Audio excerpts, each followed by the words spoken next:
think I got enough stupid juice in me tonight for this one.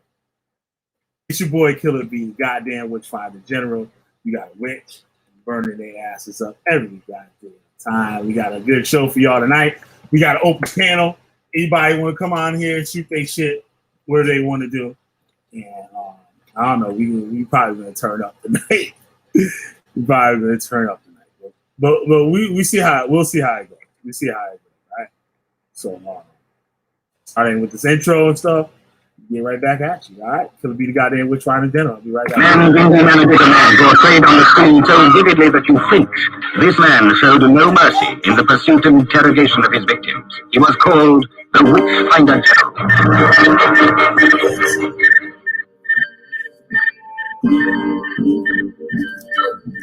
Shut up, all y'all that listen.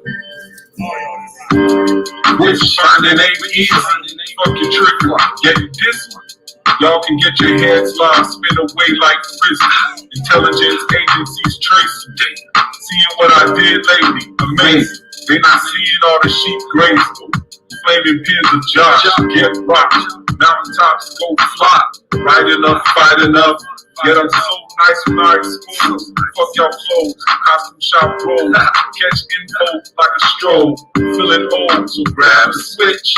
I'ma stole my foes cause they snitch. Since they can't ruin me, I'ma ruin them. That chopped off head will still spin. Burning witches in they sin. You can't lie, we can't die. I know what y'all said. Just as flesh decay, but eternally, I don't see it that way. Pave the road clear is what you said, but your court gonna leave people dead. Claim God, but God don't know you. Watch your desires overthrow you. Man fall down, man go boom. Mask wearing like doom. All caps like y'all yelling. That's a rap. Might as well be felons. Y'all words are lepers.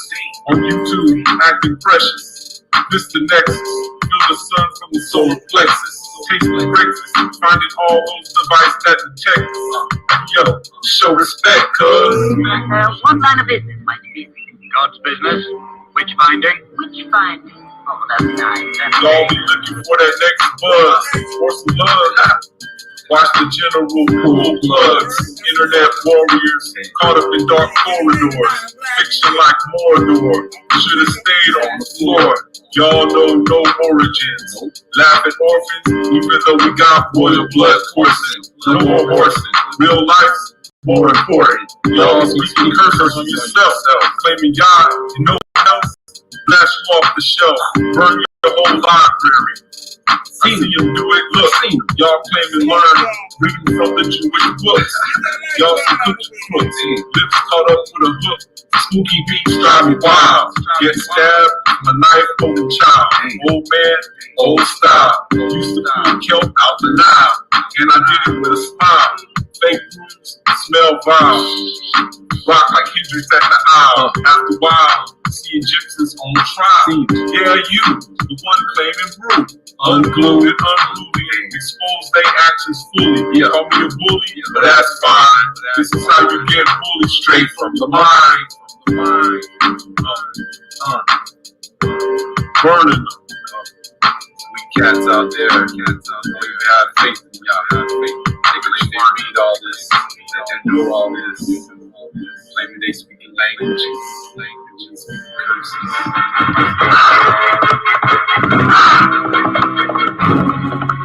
Be the first to see it. Be the first to talk about it. The Witchfinder General. Man. That's right. The goddamn Witchfinder General. I'm back in the building. God damn it. Let me get y'all niggas tonight. Oh shit, man. I've been chilling, yo. I went skateboarding the other day. Jacked myself up. Yo, I'm getting old, yo. That just messed up. That just hurt my feelings. Shout out to all my skateboarders out there and shit. You know what I'm saying? Still shredding. Yeah, it was crazy though. But I was still shining though. I still be shining. Sure. Yo, this old dude saying like, "Wow, you're really going out there, right?" He had his daughter out there. He brought a board for him to skate with his daughter. He lasted like a few minutes. He gave it up. He sat his ass down. he was shocked that I was in my 40s. You know what I'm saying? Still out there and shit like it was the other day. Like, you know what I'm saying? Still out there. Like, I had to take a little while off. Like, you know, I had knee surgery and stuff. Jacked me up. Gained a bunch of weight and shit. But I'm still out there.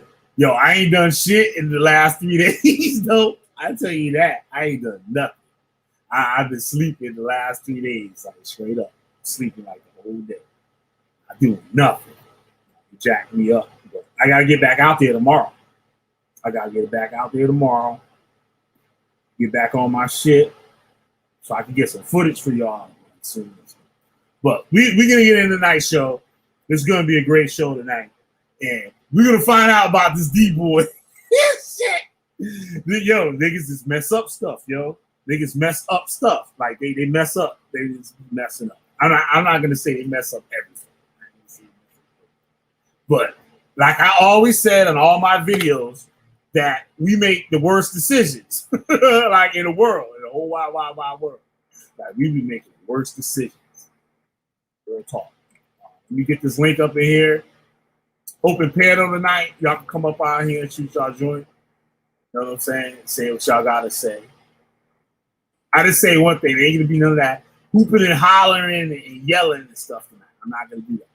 You get bit bop boop out this motherfucker. I'm using Rob Rack shit. I was on Rob Rack shit for a couple hours. More than a couple hours. I was on there long enough to cook a whole pot of curry goat.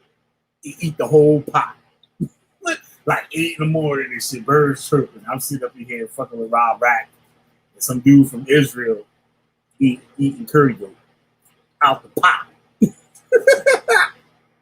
Straight savage mode out the pot. You know what I'm saying? Get like that sometimes. So, got the link up in here and get this thing popping. Had a little bit of stupid juice and stuff. I don't know. I don't think I got enough, but I don't know. This is working. So I got the link up in this joint. Y'all can bring your asses in. I see anybody up in here because niggas is mad at Killer B. You already know, like they already know what type of show this is gonna be. Like they already know. Like I don't blame them. Know what I mean? They all be wanting to debate people and stuff, but they won't bring their ass over here to debate with your boy Killer B. You know what I'm saying? Crazy though. You know what I'm saying? I just be wanting to have a discussion. And that what prompted this video topic tonight. Well, sort of. Because I was on this other dude channel. We was talking about the Black Manosphere. Like, I still ain't got the understanding of the Black Manosphere. But they were saying that the Black Manosphere is like white identity or something. They're like black people that identify white. Like, I asked them some explanation, and I don't know, some booger eating chick came up on there and told me to put something in her cash app. And she shared with me. I told her that I spend my money wisely. That this great country can help you out if you're needy. This great country that we live. You need some food, feed your children, and stuff. You got, you know what I'm saying, you got plenty of programs out here set up by the great US of A to help you out, give you some food. You know what I'm saying? Food on your plate. So what up, Maggie Springfield? What's up? Oh, nothing. Just moved a bunch of stuff into the new apartment, and that's what's up, yeah. Yo. That's what's up. Move it on up. Yeah. Yeah. The funny thing is, I caught that reference. Yep. Definitely. So tonight we're gonna be talking about this George. It's the Derek Chauvin. I guess that's how you pronounce it. Everybody called it the George Floyd trial. And Jonas, if your ass is listening to this shit, I don't want to read no face. And can I say this? If there was any justice in this world, it would be George Floyd. Yep. All right. Well, we can talk about it. You know what I'm saying? Well, I definitely do, because I think people need to know. Oh, hold on. Let me see. Fuck you. Come on.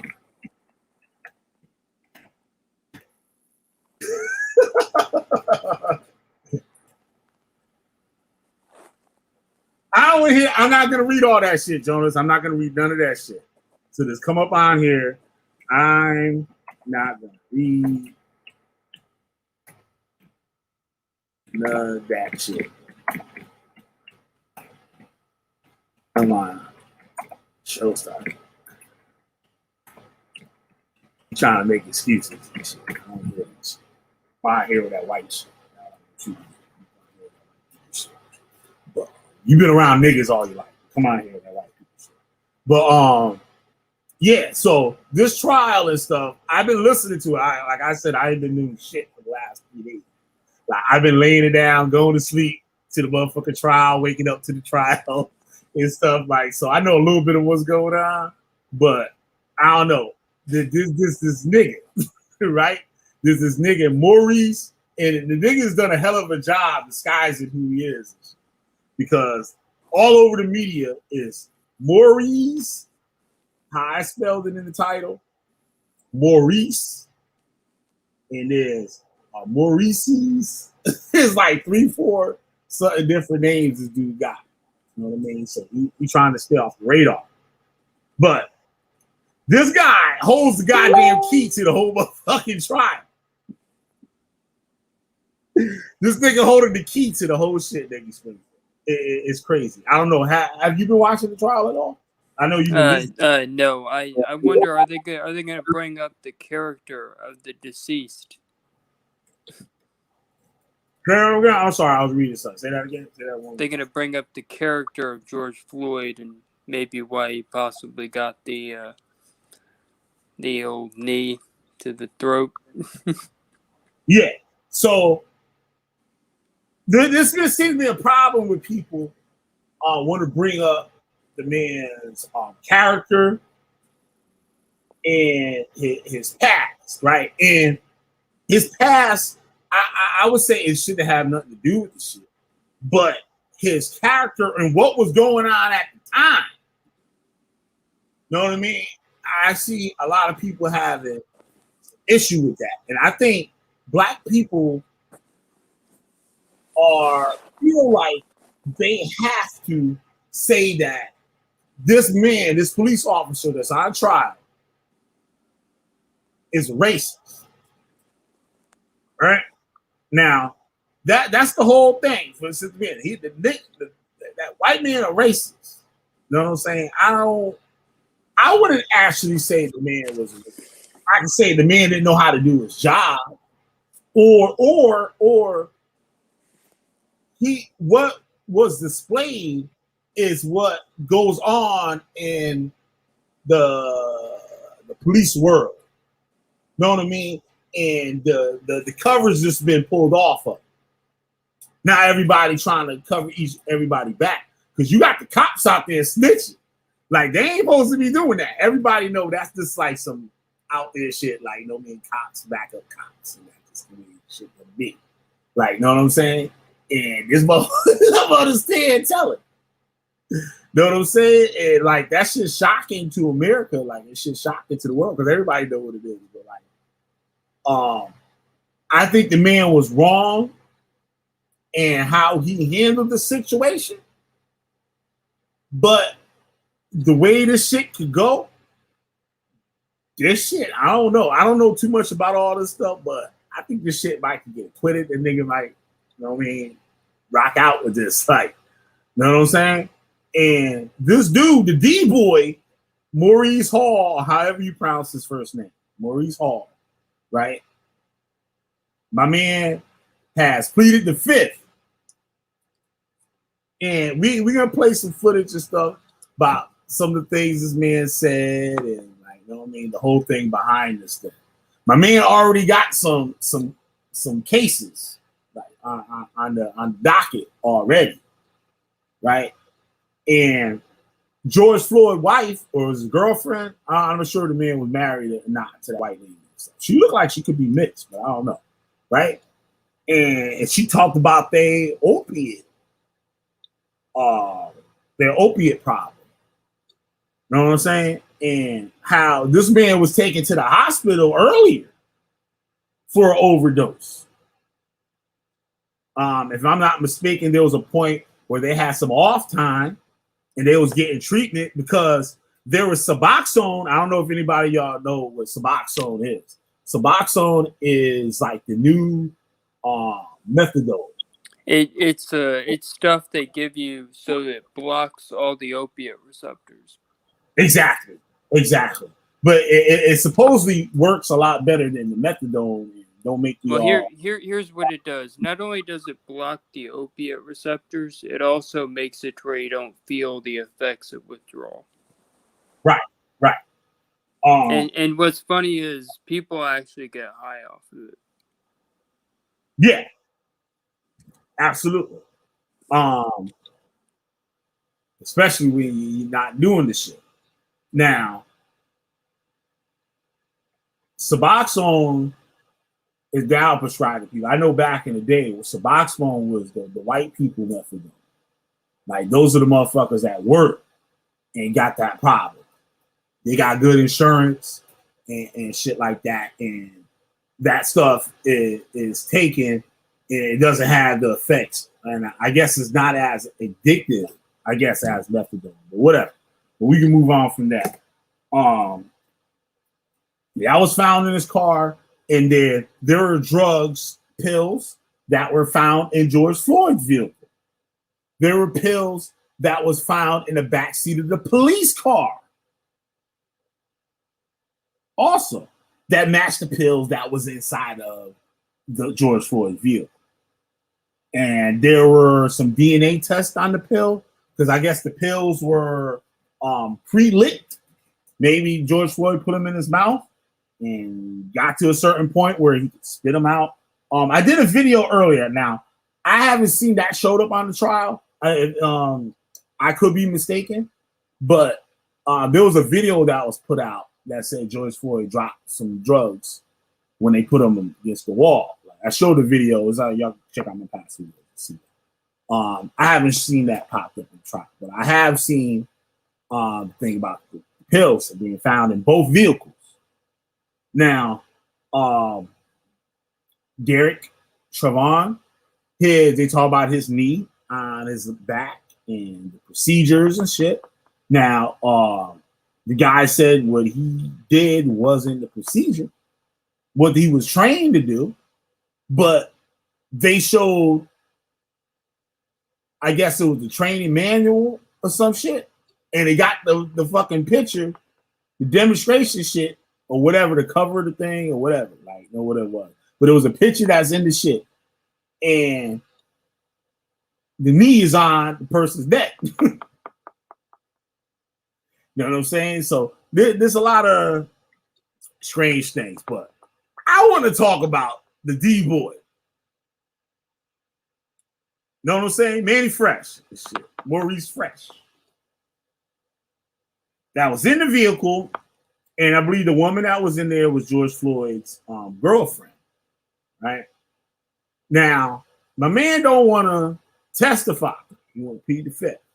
Because if he testified, he could be charged with a crime. Now, could the things that he don't want to have brung up in the court of law, could those things be, could those things screw up the trial for black people? Like I'm saying, for black people, because a lot of black people that, you know, follow the laws of the land and believe in the Constitution and the way the court of law and all that stuff is ran, around certain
All right, I'm back. Sometimes it's a good thing and shit. This internet connection shuts me the fuck up and shit. My phone.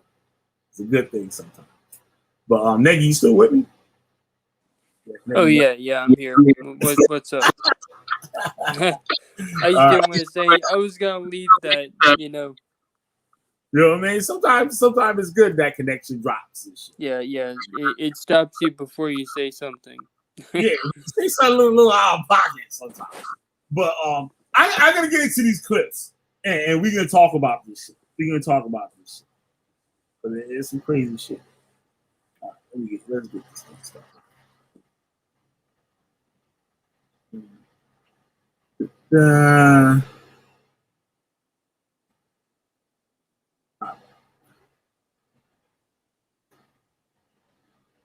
All right.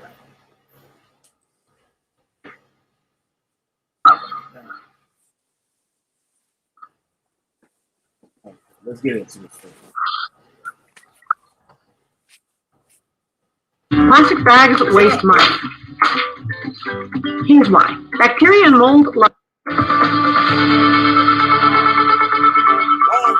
The man who was in George Floyd's SUV the night police approached appeared in court for his own case. Law and Crime's Anjanette Levy is here to tell us what happened and other legal troubles for Maurice Hall that he could face. Anjanette? Jesse, George Floyd's girlfriend, testified that she and Floyd would often buy drugs from Maurice Hall. And one defense attorney in Minneapolis believes that could be just one of the reasons that Hall does not want to testify in Derek Chauvin's trial. Courtney Ross testified tearfully about how she and George Floyd became addicted to opioids. Both Floyd and I, our story, it's a classic story of how many people get addicted to opioids. We both suffered from chronic pain. Mine was in my neck and his was in his back. Ross testified that Floyd often bought drugs from Maurice Hall and that she took Floyd to the hospital 2 months before he died because he had overdosed. He spent 5 days there. Now Maurice Hall... Yo, white lady gonna come on there and tell the truth. She said, fuck all that she told shit. I ain't one of you niggas. Like niggas and shit, but I ain't one of y'all motherfuckers. We in the goddamn court of law. I'm not playing with these motherfuckers. Like people don't play. Right? So she went and said, we got these motherfucking drugs from this nigga. Right? Maybe she wasn't in there because that's the woman standing there. But that's definitely not her. I don't know. I thought that there was something. Maybe I was mistaken. I'll take that back. Which I did say. Hall says he will invoke his Fifth Amendment privilege if called to testify. Normally, when someone says, I'm not testifying, you get the prosecutor to give you immunity, you see, because the prosecutor could force Mr. Hall to testify. All they have to do is say, we're giving you full immunity, which means he can't be prosecuted for any crimes. He can't be violated on his probation, nothing. So, no, there's no reason to give him immunity. Why should he get immunity? The same way those police officers were being charged for that man's death. So should Mr. Maurice Hall should also be charged with his death if he did something that contributed, which I say George Floyd contributed a whole lot to his death. But Maurice Hall should also hold some responsibility to it. Because I know, right?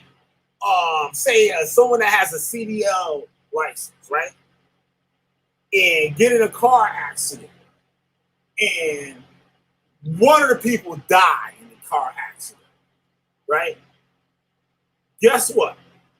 The DOT or the state police, wherever it goes, is going to give that CDL driver a urine test. And if any drugs wind up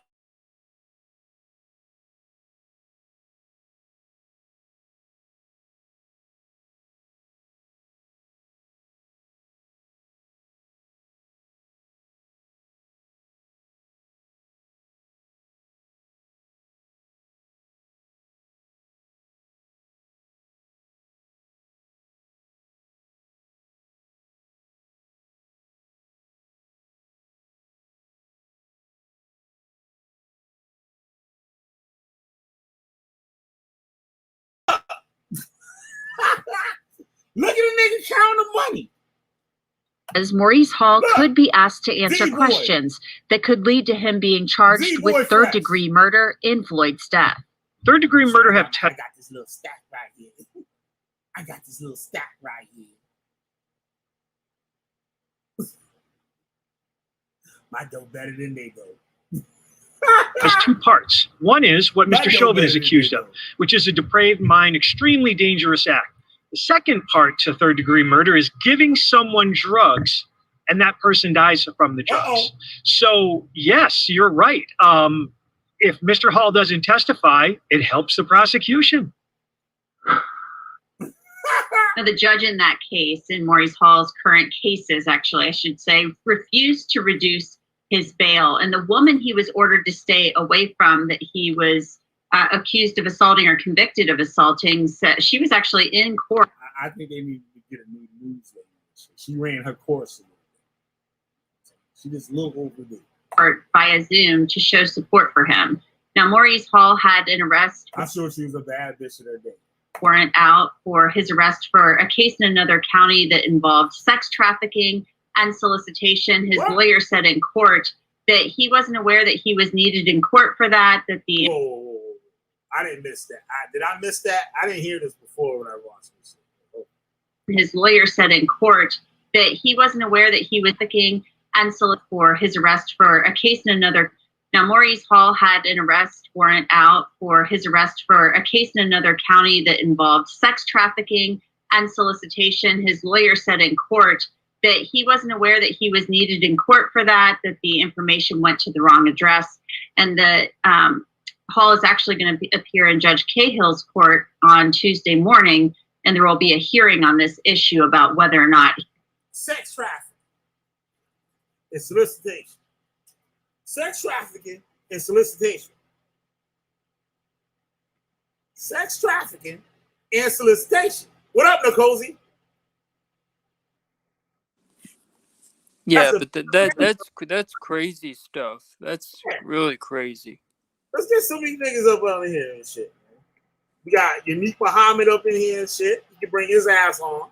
And we got Nicozy up in here. You can bring your behind on up in here too. Nicozy had a good conversation the other day, so we had to end it short. But it was a good conversation. But yeah, y'all more welcome to come up on here. What up, Nicozy? Yeah, so this nigga.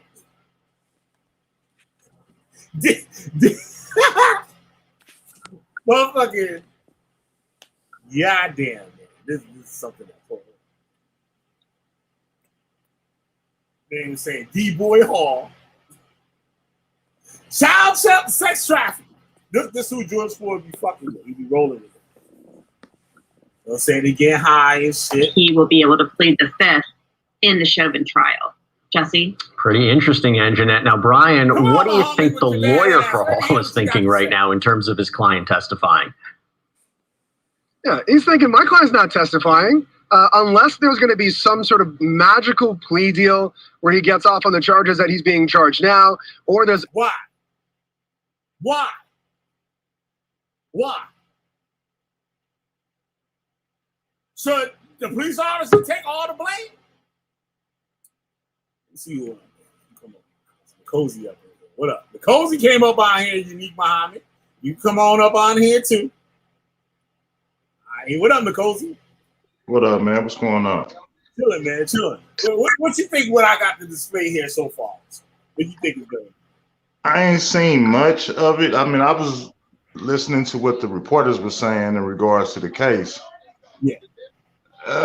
Man, I still feel like, bro, like, look, the man did pills, whatever the fuck else he did. But what that officer did, man, that's on him, bro. Like, Now, I'm not saying he shouldn't share no blame, but hey, it has to go through the court system first. It has to be in the court of law.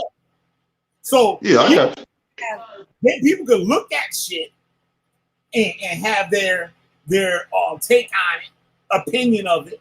Know what I'm saying? But it has to go through the system. And they got all the experts there, and they got jurors. The jurors are made up of U.S. citizens. And they make the decision. So when people like to say, "Oh, that nigga was that cracker was a racist," is there any evidence? Look at it. He's a white man on a black man neck. Is there any evidence of racism? Yeah, I mean, whether they find him a racist, first places or second places, regardless, what he did with that badge, bro, like, come on, man, like, you spent 9 minutes on a man's neck. There's a thing. That's what the doctor said during the trial.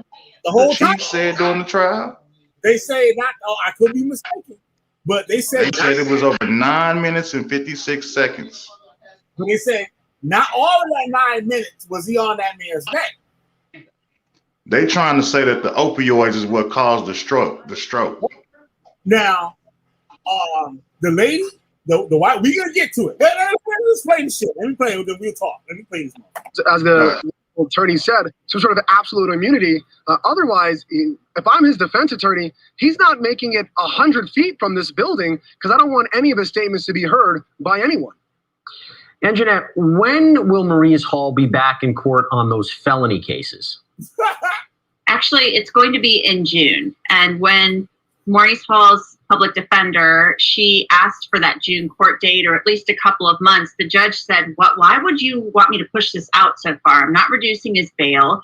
And she said that she's working and hoping that she can get some type of omnibus or kind of complete overall overreaching resolution to all of these cases. And she talked about having to talk to one of the prosecutors about that. So she wants to work something out, kind of like a big deal that includes also that case in the other county involving the solicitation, along with those other cases in Hennepin County. So pretty interesting that she's eager to wrap all of these up into one and get some type of deal worked out. Right. And Terry, you got to think what the value is for him to testify for the prosecution. I mean, do you think Maurice Hall should be given immunity to testify in the Derek Chauvin trial? I know a dude that was on a trial for triple murder, and I guess he got immunity, and he admitted that what his crime, what he was doing, and he beat the case. I don't know, some crazy shit. Anyway, that's some old story. Absolutely not. I don't think he should be granted immunity at all. That should only be granted when there's critical information that a witness can provide for a trial. So, for instance, if a witness that little thick one behind the counter and shit. Needs to testify against another defendant to secure a conviction, or if you need to find the body of someone who's been a victim in a crime, then you might give immunity to a witness. But here we don't have anything like that. His testimony is not needed. But I want to say this too. Let me back this up. Oh boy, which one is that? That might be him in the gray shirt. That's the guy that took the fake 10 from him. He said that he felt some kind of way and shit that if he didn't accept that bill, George Floyd would be alive today. Right? And he took video of what happened and he later erased it because he didn't want no involvement. And that's another thing with niggas and shit. They don't want no involvement with shit. But when you fuck around with shit like this, y'all made all this motherfucking noise. Guess what? Your ass involved. You can be on that motherfucking stand. They need to put OD boy right here on that motherfucking stand. And that white shirt. The little red pants on and shit. This D-boy Hall. And the body of someone who's been a victim in a crime, then you might give immunity to a witness. But here we don't have anything like that. His testimony is not needed. We already know, and we. My bad. I was talking about that lady. This lady might be a lawyer. I'm talking about she was a reporter. She passed due and shit for reporters. You know what I'm saying? She passed due. She got some money. She got a big time lawyer. Let me stop. Already established what the crowd, what the bystanders witnessed. He was a bystander. We don't need that information. And we already know from the girlfriend, from Courtney Ross, that there was an opioid addiction. So he has no value to add as far as I'm concerned. And we should not, at this point, give him immunity. I don't know. I would be interested to know another perspective, especially someone so close to George Floyd. As much perspective as we can get on what happened that day, I think the better. But we'll wait and see what happens.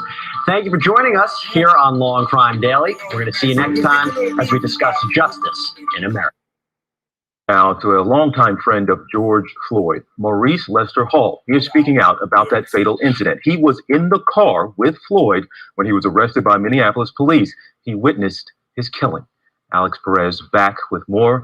Alex, hello again. With George Floyd, friend of George Floyd before he took his last breath. No, he's a gentle giant.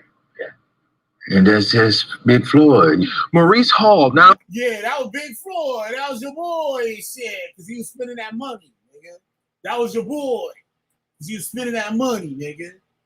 That wasn't your boy, because you stole him that shit, nigga, had him fucked up. Speaking out about what he witnessed in those chilling moments leading up to Floyd's death. They first came up on the car using blunt force. Initially, it started Floyd. That's a lie. I show y'all the tape on my fast video. That's a lie. That man didn't want to show his damn hands. The cop told him to keep still. He can't move it. And you even told him to keep still. Let him see your hands. I could be wrong. Y'all can go back and check my video. I could be lying. If I'm lying, I'm flying and talk some shit in the comment board. If I'm lying. We cannot call him Mr. Floyd. And when they started him, he asked them what did they want him to do. They screaming, let me see your hand. Niggas want justice and shit. They want to crucify that white nigga. But this nigga right here, you know, so I just gonna stay low and shit. So, that Floyd took that dude was good. That dude was good. I told Floyd to chill with that shit. No, that's Big Floyd though. You know what I'm saying? I told Floyd not to fuck. I told Floyd that was that shit. I told Floyd that was that shit. Isn't it funny he says it now? Well, we can hear some more from this nigga. We can hear some more from this motherfucker. I told Floyd, so I don't want nothing to do with it. Got me wrapped up in this shit here. Hands, Mr. Floyd then puts his hands over the front steering wheel. Hall says Floyd tried to defuse the situation. I can hear him and see, trying to stay neutral and but it quickly escalated. Yeah, Floyd been around white people. This is what the hood thing said. Floyd be around the white people and shit. You know what I'm saying? Floyd know how to conversate with the white people. So Floyd was trying to bring that shit down, but they caught Floyd off guard because Floyd was geeking. We come to find out that Floyd was feeling that shit in the car. That's why Floyd was caught off guard.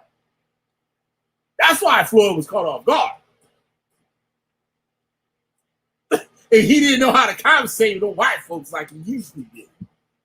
That shit ain't work. I'm Big Floyd and shit, play football. I'm Big Floyd and them and shit.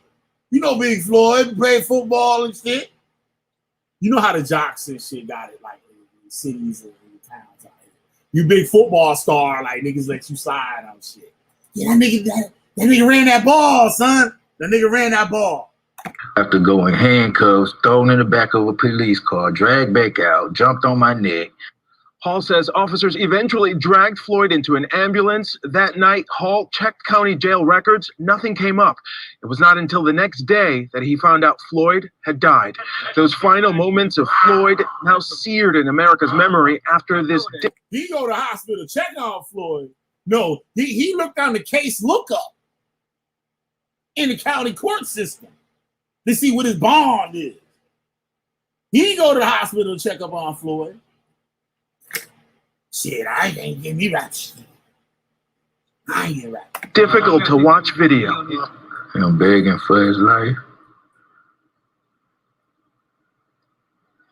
Him actually being scared and feeling the reaper. Yeah, that dope. That probably was the name of the dope you gave him, nigga. That probably was the dope you gave him, nigga. The Reaper? Now, I ain't trying to be funny, yo, but I'm just keeping it real on some street shit. I'm keeping it real to y'all on some street shit. For all y'all white people out here tuning in and shit, now, I'm talking nigga shit. This is nigga shit that I'm saying. So if y'all don't understand like what I'm saying, shit like that, this nigga shit. Nigga been around niggas for a little bit. I try to get some crackers and shit that be around niggas that come up by and shit. They don't want nothing to do with this shit. Go ahead, Nicozy. Go ahead, man. Shit, I want to hear what the brother what he's finished saying about when death came and grabbed my man. Say no more. That's what's gonna stick with me. And there's hundreds of That's what's gonna stick with me. That's what's gonna stick with me. Uh-huh. Reaper. Him actually being scared and feeling the Reaper. And what? Feeling the Reaper. Wow. Feeling the Reaper. Man, Dope Boy Hall, motherfucker. Dope Boy Hall got it, motherfucker. Because he Dope Boy Hall, nigga. That nigga took off the Texas act. That nigga took off Texas. This shit is crazy, man. Boy, so they want to try. So they want to throw my man. They want to throw my man in the pot too and charge him with third-degree murder for supplying the meth. That's what could happen. That's what could happen if he testifies. He's gonna have to tell the truth. Right. Because they're gonna take niggas ain't that bright with like stories and shit. Hey, you know what I'm saying? They'll say some shit and 10 minutes later, they'll say some shit contradict that shit. They're gonna be like, well, hold on, nigga. You gonna have to explain this. So he's gonna go down there and have to say something. You have to tell the truth. And him telling the truth could put a lot of weight on the motherfucking prosecutor side and can help the defense. Right. So do you think that if he does that, does that get Chauvin off? Does that kind of wash his hands of the situation? It can help. It can go both ways. It can go either way. But I think him not wanting to testify is putting it where this shit gonna help the defense. And black people gonna have to come to the realization of shit. They're gonna have to come down to earth. You know what I'm saying?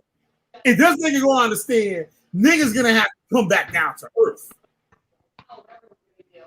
In what way? Come back down to earth on what way though? They're coming down to earth to reality and how this court system works. Right. Okay. How people are charged with stuff and how people go to jail for shit. Yeah. They have to come down to it's not just he a white man, he killed a nigga, he killed black man, Joe Floyd, he never did nothing to nobody. And that's what black people just want to rock with that. And yeah, they trying to romanticize, of course they trying to it's crazy. Like normally you do your court of public opinion before a trial. Mm-hmm. But this shit is running neck and neck. You know what I'm saying? And them people can't tell me that these people don't go home and turn their damn TV on that sit in the jury. Yep. You know what I'm saying? Like, yep. Go ahead. Go ahead. Let's listen to more of this nigga. Todd, you got that reaper, son. Oh, can I say something before you start play again? Mm-hmm. All right. When he said neck to neck, I really feel bad for this, but first thought that came to my mind was knee to neck.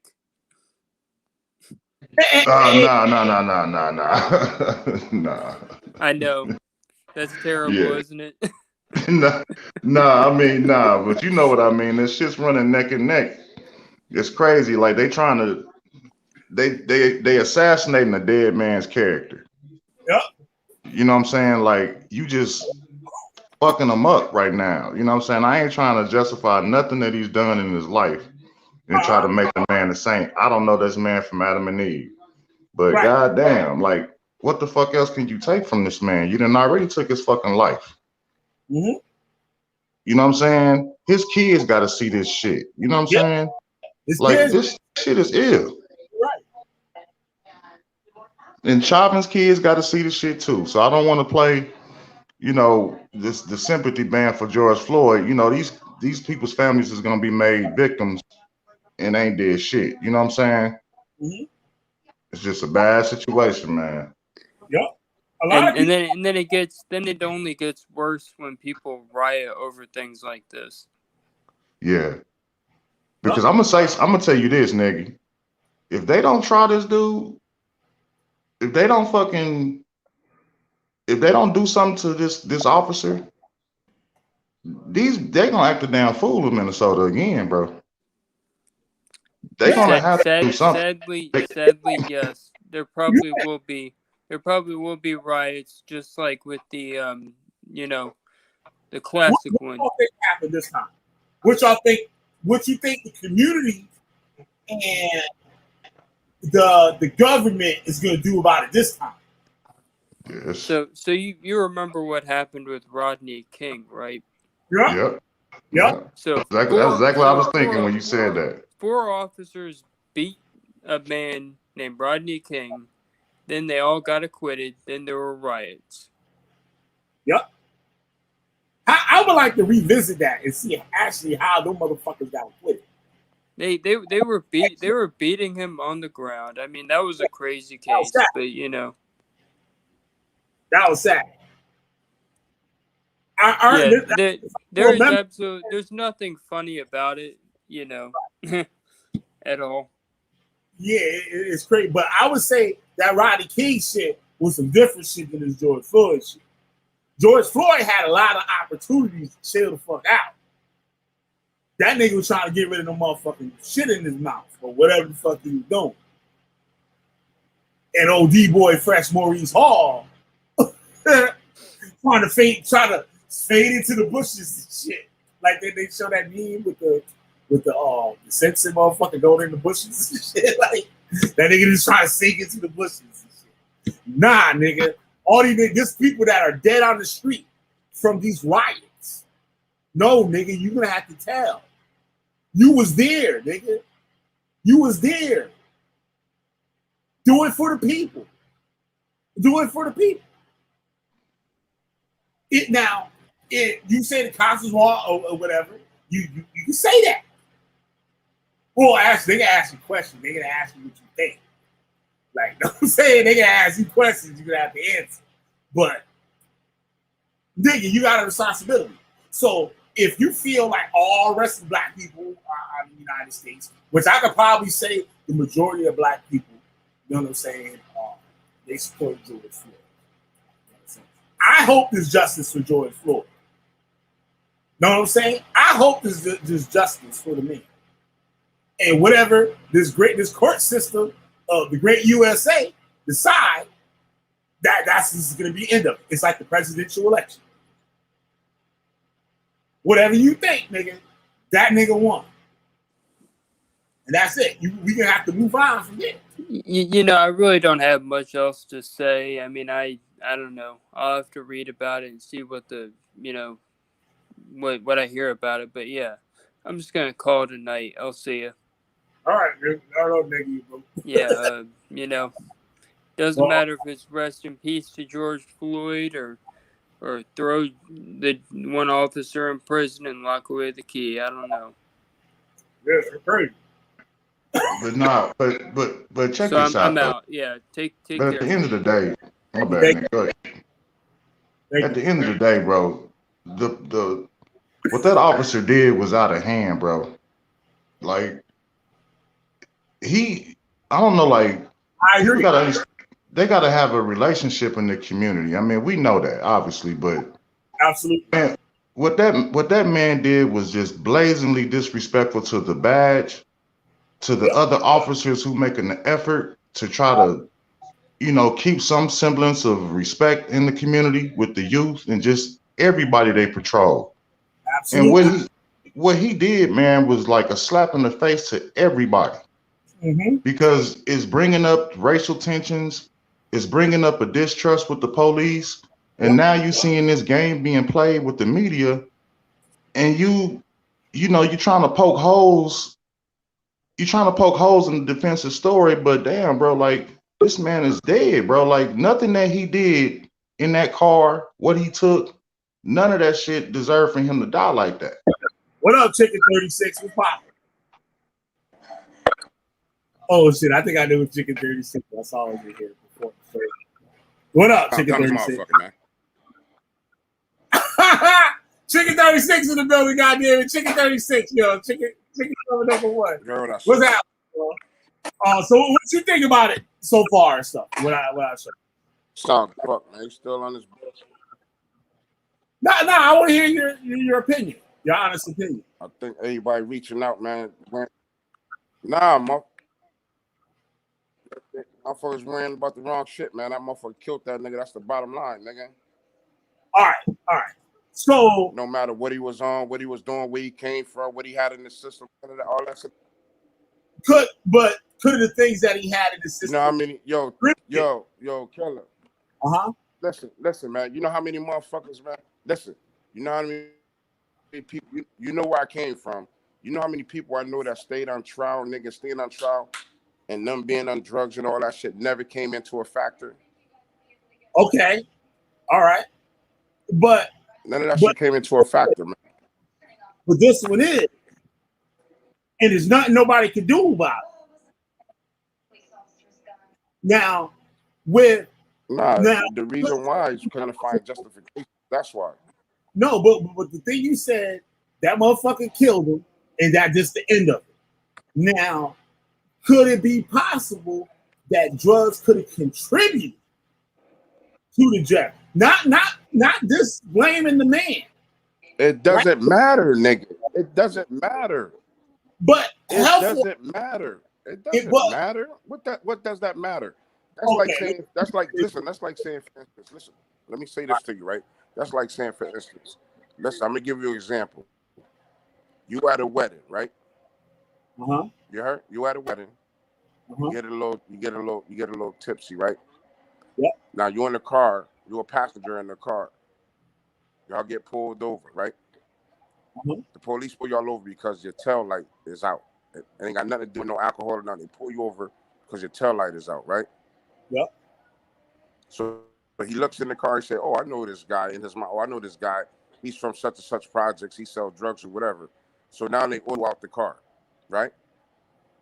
They order the driver out the car, then they order you out the car. They don't even have you out the car. They ain't even got a right to even ask you no motherfucking questions because you're a passenger. Okay. So now you and the officer go back and forth, right? Because you're a man and he's a man. Fuck the badge. Right? So because he got the badge, he feels as though that you need to shut the fuck up and abide by what the fuck he's saying. So now y'all get into a confrontation, push come to shove, he pulls out his gun because he feels threatened and shoot and kill you. You think that's justifiable? I would say, do you think there's another way of handling it at the moment rather than escalating? Do you think that is justifiable? Do you think that this for survival? Would it be wise to handle it in a wise enough way? You know what I'm saying? So it's survival. Because listen, you can kill it. Listen. You just do. Listen, I ask you a question. Do you think going around the answer, man? Do you think you going around my question, man? Is it justifiable, bro? No. Him over. It's not. If that's over, y'all come, he pull him, and you just are in the car, right? And and first of all, when it's a stop, when it's a motor vehicle stop, that don't give them probable cause to pull you off the car. But because you're a known drug dealer, they say, okay, this motherfucker is for such and such. Get the fuck out the car. Because now they looking and fishing for other shit. They pull you off the car. Listen, they pull you off the car. You and him get into a confrontation. Push come to shove, he pull his gun out and shoot. Is that justifiable?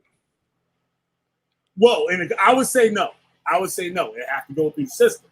But I would say in some environments. All right. So now, listen.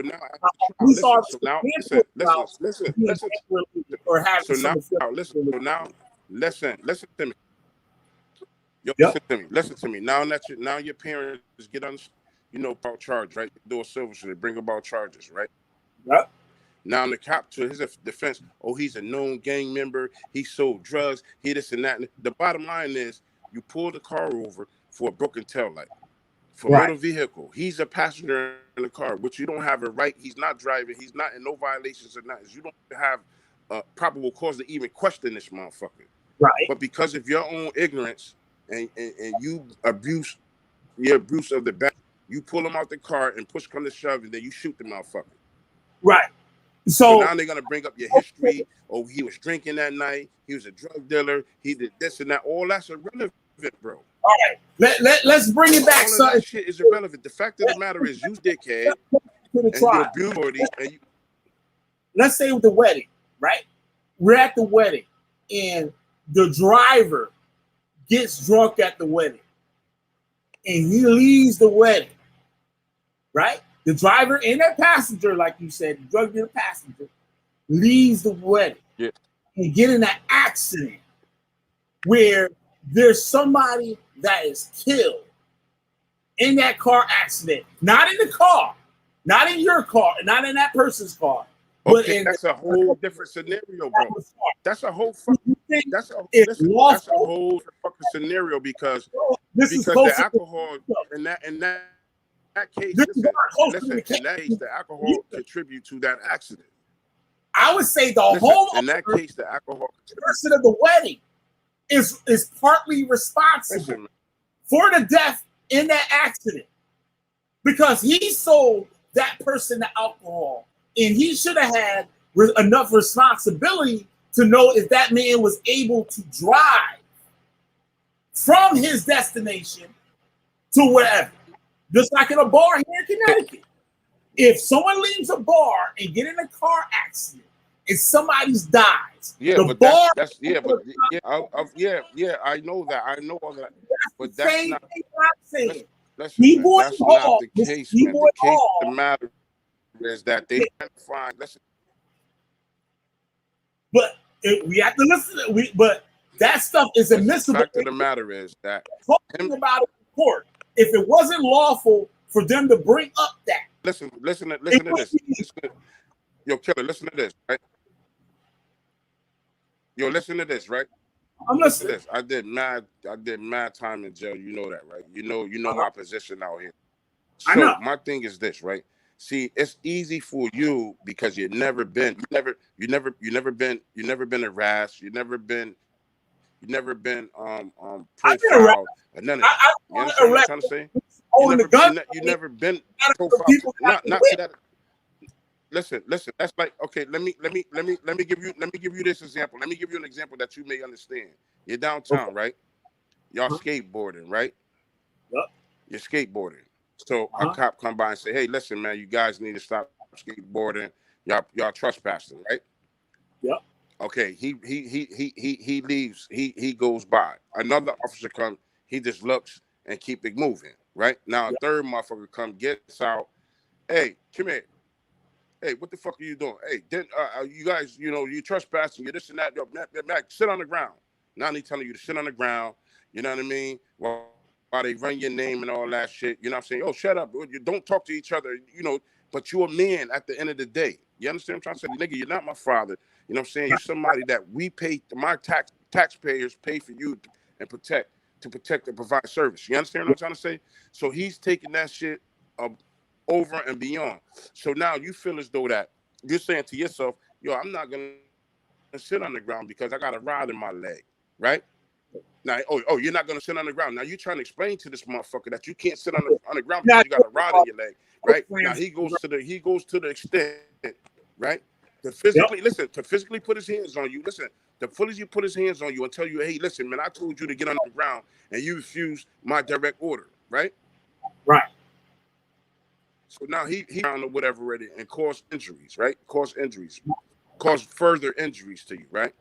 Right. So now you go to the hospital, whatever. You know what I'm saying? Now you want to bring upon a lawsuit, right? So he comes to court and his defense is, oh, this dude wasn't fearful. He was here, he was there. They was responsible for skating, fucking up this and doing this with skateboards and this and that and the third. The bottom line is this, man. You know what I'm trying to say? You never gave me the opportunity to explain to you why I'm not getting on the ground. You understand what I'm trying to say? And therefore, just as well as you have a right to protect yourself, a right they have a right to protect themselves. You have a right to protect yourself. When they pull me over, I don't get out of my car. I wind my window down just enough for me to pass my information to them and roll that shit up. Man, fuck you and fuck any. And, you know what I'm saying? That's just how it is, yo. Yeah. So, hey, Killer. Of what his personal opinion is about you, or all that shit is irrelevant, man. All that shit is irrelevant, yo. All right, go ahead, Nicole. Yo, give me my ticket from trespassing and let me be. All right, now check this out though, Killer, because this is the thing. With the brother that was with George Floyd that supposedly gave him whatever to get him high or whatever and fuck his heart up, and him having to testify, but then you had the chief of police for Minnesota say that the tactic that my man used, and he gave this testimony in court. Number one, they don't teach it, and that it put my man's life in danger. So, like, do you think, like, even if he does testify, that what he say is going to outweigh the words of what the chief of police says? It might not. It might help in either way. But my man ain't trying to do that shit. Right. People Fresh not trying to do that shit. Mr. Hall not trying to do that. Know what I'm saying? He don't want nothing to do with it. Now, I find him as a coward. Shit, but he might be scared he's gonna do some time. Is he already facing sexual assault charges or sexual trafficking, whatever? So like he might just be with the average motherfucker on the run. Like fuck that shit, they ain't about to catch me. Yeah, you know, like it could be that situation. Not to say he a coward for that shit, but like shit, ain't nobody. He ain't trying to go back and do no time, obviously. He's trying to go back and do time. But you know, but that shit shouldn't have no bearing on what the fuck this cat did. If he could have a testimony that could discredit all the things that the defense is saying about George Floyd with his addiction and his character, if he had a testimony that could debunk, that could just drop all that shit off, and the prosecutor wins, like, know what I'm saying? He should do that. Because all the people that died, all the black people that died because of these riots, all the black businesses, and all the other black people and stuff that been hurt, that had they shit fucked up, or whatever, all across this whole goddamn world, fuck the country, the fucking world rioted for that nigga. Straight up. And that shit was dope. That shit was dope. Like, the shit was retarded, but the shit was dope. You ain't had to go nowhere unique. Goddamn. Chicken Man, Chicken 36. You know what I'm saying? And thank you for coming on, Chicken 36. You come back up in here. We was talking, nigga. We gotta stay on the fucking topic. But shit. Fuck my thought up. But you know what I'm saying? Yeah. If his testimony, even if you get that time, you know a nigga ain't trying to do no time for nobody, especially that. But he was Big Floyd, like you said in that interview. That was use your man and then Big Floyd. Know what I'm saying? If he was your man in them, know what I mean? You go do that shit, nigga. Because all these motherfuckers did all this shit and didn't give a fuck. They still arresting niggas for that shit. Know what I'm saying? All them people in the store set shit on fire, nigga. Throwing bricks at white people and all types of crazy shit, nigga. Hacking motherfuckers with machetes, nigga. Look at all these stupid Hebrew Israelites running up in white people's houses with machetes. And you ain't trying to ride, nigga? But you know, it wasn't just our brothers and sisters doing that shit in Minnesota. You know, some of them motherfuckers had them damn Proud Boys out there and them damn other groups out there taking advantage of the situation just to fuck up some shit. You know what I'm saying? Like, it's this shit just showed America in the light to the world that America really don't need. You know, like, man. And they can't blame this shit on Trump or no shit like that. You know what I'm saying?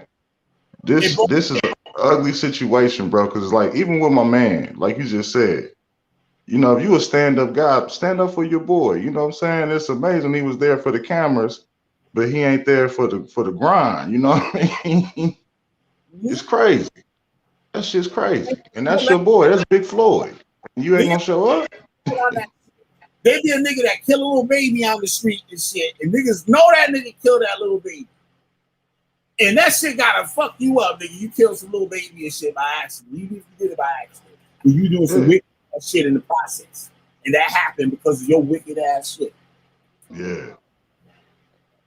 And it's crazy for that nigga to have to not turn himself in and live with that shit for the rest of the life, and it probably fuck him up for the rest of his life. But all the niggas around him and shit, they're like, nah, nigga, you doing some old dumb shit. We told you not to go do that dumb shit, nigga. Nah, nigga, you gotta go. You gotta go. Whether they hand him over to the police or they fucking that nigga up and shit, and something happens to him. Yeah, real shit. They did that shit to the baby, but you know, like, but see, that's a code that, like, because man, I'm telling you something. My wife was talking about some shit, and she was saying, like, bro, like, even then, we still ain't gonna change as a people. Like, nah. It's same niggas. It's gonna be the same shit. It's gonna be the same shit. If you know, we so powerful and mighty, this, that, and the other, bro. We ain't even got the ability. We don't even got the mindset to police our own community without necessarily the decisions of the police. I got this book here. It's Thomas Jefferson Encyclopedia. And there's a whole bunch of like excerpts from his writings, whoever he's writing shit to, or whatever, journal or whatever he's doing, writing a letter, and it's got little excerpts from different topics and shit. And you should hear the shit he say about black people. It'll blow you away. It's not in a racist tone. He's not speaking to black people. He's speaking about black people and shit. But like some of the things he described, I'm like, yo, niggas is doing the same shit back then. It's the same shit going on. Like, not to this, I don't think like now, but like our mannerisms, like the things, our character, things that we do and shit, like don't mean that tickle our fancy, like type things and shit. Like, I was like, damn, niggas, this is like 1700s and shit. Niggas doing the same shit. They were still on the same ill shit. On the same shit. Yo. Yo. But you know what? I thought about that shit one day. I was thinking about that. Like, was we doing the same shit then? Like, same shit. You know what I'm saying? Like, did we come here like with this fucking problem? Like, what the fuck happened? You know, like. Yo, let's listen to a little bit of this nigga shit. Let's listen to this guy. That's what's gonna stick with me. And as hundreds of thousands of people protest across the globe in Floyd's name, Hall denouncing the violence, but is thankful for the support. Big Floyd would appreciate the positive energy. Fuck you, nigga. Hall says when he... Man, fuck you. You ain't that motherfucker shit after what I just said this shit. See what I'm talking about? Shit. And niggas be trying to get on me and shit. Like, that's the shit I'm talking about. Learned his friend had died, he came back here to the site and prayed. He says he is talking to investigators working this case. George? Well, hey there, GMA fans. Robin Roberts here. Thanks for checking out our YouTube channel. Lots of great stuff here. IT Help Desk. Hey, Sam, it's Tim down in finance. Hey, Tim. I downloaded that app. The family attorney, Ben Crump, put out a statement today. And if I could, I'd like to read you part of what the family and Ben Crump is saying. George Floyd's past drug use and addiction was really the focus of testimony earlier today. Through tears, his girlfriend, Courtney Ross, who we met for the first time, explained how both of them... Oh, yeah, like, no, this is another thing before I forget this shit. One of the signs of an overdose is like you can't fucking breathe. Like, that's one of the signs of overdose. One of the first telltale signs that you can't breathe. Battled with opioid addiction throughout their 3-year relationship. She says both of their addictions were triggered by chronic pain. She said that they both became addicted after getting they all say prescriptions, legally getting opioids, and then it just spiraled from there. She says on and off, which American pharmaceutical companies are. Why the fuck would she get on TV and even say that shit? Why would you go to a reporter and even say that shit? She got on the stand and said that shit. I mean, like, just like, hey, bro, like I said before in the bit, I don't think you was on here then and shit. I said it before and shit. White people not playing. Like they know what the court system do. Like I get up out here and say the shit because some shit turn around and have me fucked up. You jammed the fuck up for lying. Damn. For lying. Yeah, I mean, I understand you under oath. You know what I'm saying? I understand that, but just like, goddamn, like, bro, like, bro, like, she done put her all her business out there. You know what I'm saying? Like, god damn. You know something? She probably know that old D boy Hall had that motherfucking Reaper. The Reaper, huh? That Reaper. The Reaper. Damn. Nigga. Damn. See, y'all don't be fucking with your boy Killer B. Hit that like button, motherfuckers. Y'all don't be fucking with me and shit. I keep that shit 100 with y'all all the time. They were able to kick their addictions and then they would get re-addicted again. But she said that he had become clean until the spring of 2020, and that is when he had overdosed on opioids in March, and she had to take him to the hospital. Defense attorney Eric Nelson wanted to know more about that and about George Floyd's behavior in the spring of 2020. Take a listen to him questioning her about that. After Mr. Floyd was hospitalized in March, you were quarantining together, spending a lot of time together in March, April, and May, correct? Yes. And for the majority of that time, Mr. Floyd was Everybody jumped at it. Bitch got COVID. Jump ass clean. Yes. And it was your belief that Mr. Floyd started using again about 2 weeks prior to his death, correct? I noticed a change in his behavior, yes. That's when you noticed the changes in his behavior. And you described some of those changes in his behavior in that time. The one got him on them pills. I put money on that one. She got him on the motherfucking pills. He said she got mono. Nah, I said she got mono. What, somebody in the chat said? Yeah, this is shit crazy. She got something in this shit. Fucking shit. She look old and shit. You know what I'm saying? She probably got Floyd on that shit. The niggas like really don't be doing pills and shit. Now niggas do that shit. But for our old nigga and shit like George Floyd in the 40s or whatever, right?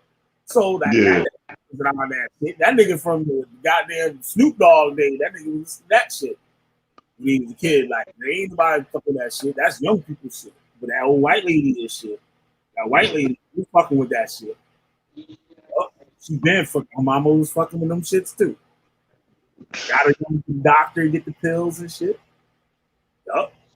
That been their hustle for a long time though. That been the white man hustle for a long time though. Boy going in the store every day buying Tylenols and shit extra strength. And she's like, nah, I got something for you. This ain't her. Turn them out. Yup. Turn them out. Just like that. On the Killer B show, I tell y'all. Frame, right? Yes. Do you recall telling the FBI that there would be times that he would just be up and bouncing around, and then there would be times that he would be like unintelligible? I don't recall that, but would you disagree if I said that in the transcript? That's no. He said, bitch, I pulled a key. He pulled a Killer B out of bitch. He said, I'll get that receipt, bitch. Cool. Get that receipt. Fuck with me. Hey, fuck. Nelson, that lawyer Nelson, he ain't no joke. Yup. He ain't no joke, bro. He ain't no joke. He said, when you call me a liar, sure, these goddamn transcripts, bitch. He's like, well,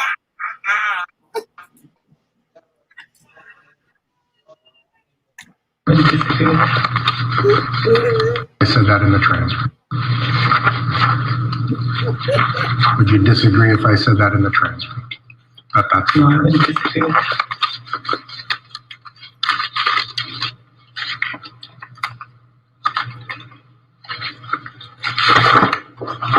Were you aware that Mr. Floyd was with Mr. Hall on May 25th of 2020? In the aftermath. Now, it's interesting here how Nelson is trying to connect the drugs from Maurice Hall and the overdose in March to the drug use on May 25th, 2020. The defense has contended that it was illegal narcotics that killed George Floyd and nothing to do with what Derek Chauvin did to him. Now, in response to the defense's using George Floyd's drug use as a cause of death, the family attorney, Ben Crump, put out a statement today. And if I could, I'd like to read you part of what the family and Ben Crump is saying. Quote, they expected the defense to put Floyd's struggle with addiction on trial because that is the go-to tactic when the facts are not on your side. We are confident the jury will. Now, you hear that shit? That's the go-to method. That's kind of like what Muhammad was, what Unique Muhammad, Mr. Chicken 36 was saying. That's what they keep that shit, Chicken 36. But what it's like, if that wasn't to be able to be used, it wouldn't be on the trial. They'd be like, yo, you can't use that shit. And I could be wrong. Somebody correct me if I'm wrong. Like, they playing, they playing with a man, not that they gonna give him the death penalty, but that man, you talking about taking away the rest of this man's life. So they not playing checkers, so they definitely gonna play chess. But when it comes to a trial, like a public trial like this ain't the first time we've seen them tear down a black man's identity or his character. So this is always their go-to tactic. Like when it comes to shit like that, you know what I'm saying? Yep. So I only hear some more from this nigga. Hey, but you know what's but B, right quick before you hit play on that. What's crazy is, dude, they said they gonna tie the drugs to her home, to my man, and then to contributing to my man's death. Yep. Yo, they gonna give her some time. They wanted to put her on all the cops. What about that cop that was his first day on the goddamn force? They ain't had no problem crucifying that nigga. Hell no. Like, I gotta say the court of law, I'm talking about the public. Shit. But man, I'm just saying, if they get Chauvin gonna take down 3 or 4 of them, and they gonna say he was fighting crime. Now, let's say if we had lynch mob type status, type shit going on, and they say, okay, we just get these motherfuckers, we let y'all have it. And they go straighten these motherfucking cops up and shit. Know what I'm saying? And come to find out, D-Boy Hall and shit was the one really that fucked up. Know what I'm saying? Like, and D-Boy Hall is sitting over there and chilling like, yeah, nigga. Like Kaiser Soze. Y'all can eat this chicken. y'all got some more fried chicken. George Floyd would have lived another day if Derek Chauvin hadn't brutally ended his life. End quote on that. So that is a statement coming from the Floyd family. Whether you're curling or crunching, running or riding. Clearly, there's a lot to unpack in the testimony that we heard today, but there was also something significant that happened before testimony even started. The judge today heard arguments as to whether Maurice Hall, he was the man in the passenger seat that George that black dude was selling her some shit. Floyd was in when police first approached him, whether Maurice Hall should have to testify in this case. And he made clear this morning through his attorney that he does not want to take the stand in this case. Kenneth, the judge seemed to want to split the baby a little bit here with the decision that he reached today in order for them to hopefully reach a decision in the next few days. Right, and we will find out later this week if the judge will compel. They call D-Boy. Hey, check your back chat. I think Chicken trying to get back in, bro. Okay. Yeah. Oh, yeah. My bad, yo. I didn't see you come in. D-Boy Hall was stacking at the counter, bro. Fuck me. What up, Chicken 36? Yo, Philip. Listen. Yo, listen. You did you see Doing the Local today? Did you see Doing the Local today, right? Nah, I ain't see it. Yo, what All happened? right, Real quick. listen. This is I like that said- Floyd. This is the same shit. Real quick. Listen. They raided one of my boys' crib, right? The nigga jumped out the second floor window, right? And killed himself. Like he jumped and fell the wrong way and killed himself, right? Yeah. So today they disband the whole narcotics force. The whole narcotics force. False warrants, like crazy shit that they've been doing. You know what I'm saying? But and I said that to say this, it's like kind of the same thing. So now what they're gonna do is they're gonna go back to, oh, he was a known drug dealer, he did this, he did that, blah blah blah blah blah blah blah blah blah. You know what I'm saying? Yeah. But those cops, they gonna be fucked up. Like, you know what I'm saying? They fucked up, right? And they're gonna get everything. Yeah, they done. But even with the white, that dude that they saying that dude that they say sold Floyd the drugs, the lady that's testifying, none of that shit is gonna be admissible on court. You know why? Because she's an addict, and you can't prove that was the last person. You know what I'm saying? He brought drugs from two different motherfuckers at that time. So what? Afterwards, they get to choose what she said. What? Yeah, I don't know. I could be getting this shit wrong. No, because she's not credible. She's not credible, yo. You heard what she said in one statement. She said, I don't recall. Anyway, right? She wouldn't be on the bench anyway if she wasn't credible. Am I right? No. They can have somebody on the bench. Yeah, why not? No, you're not. Oh, right. yeah. The other lawyer. Absolutely. It's up to you to prove different. I got you. Yeah, that can happen. It's up to you to prove different. It's up to you to prove different. It's to you to prove different. Who is it? The nigga X, right? This what happened with X. A chick overdose, right? So when the police got there, when the ambulance got there, they see the drugs on the table, right? So they said, well, who was the guy that, sold it to him? So they called the nigga back. He come back. His ass had the shit in his pocket, the same shit, right? Yeah. So they charged him with the murder. You know what happened? He go to trial. He beat the shit. You know why? Because he said he copped it from another motherfucker. It's not proven that, you understand what I'm trying to say? Yeah. When they called him, he had the same narcotics. That don't mean that she got it from him. Right. Because his defense was, I was at the house. We copped together. We copped from the same motherfucker. But they charged him. Oh, okay. I got you. They went on about his history, this and that, and the third. So he said, I was there. But when she went and copped, I went. How the fuck y'all gonna charge me with murder? So yeah, I could imagine the prosecutor. So that kid and that lady that's her credibility and stuff like that. But there's something I didn't play yet though. Old boy went and ran his mouth and said Floyd was knocked out in the car when the cops came to the car. That's what I've been trying to get up to and shit. Let me move on. Stick on. We can watch this shit together. Yeah, but if he was knocked out in the sense of what? Knocked out? Like, you got to prove what he knocked up on. But hold on, let's get to it.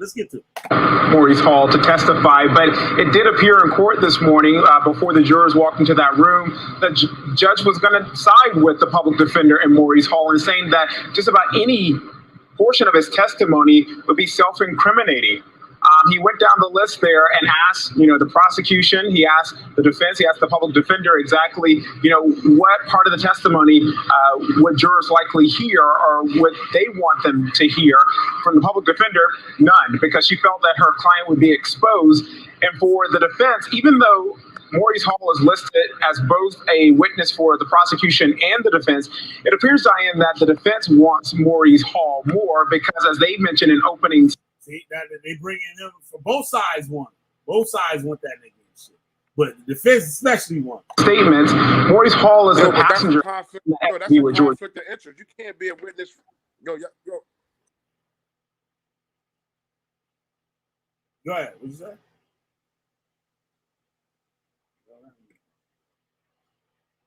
I ain't hit your shit. Conflict of interest, Killer, because you can't be a witness for the state and for the and the defense. You can't? I don't know. I trust your like thing on the court shit. Hell no, you can't. That's a conflict of interest. Okay, so I guess the motherfuckers got to choose which one they're gonna be on. Yeah, that's a conflict of interest, man. Maybe that's what he meant. Maybe that's what dude meant. Yeah, you can't be for the prosecutor and for the defense. That's a conflict of interest. But I thought both sides could question the people.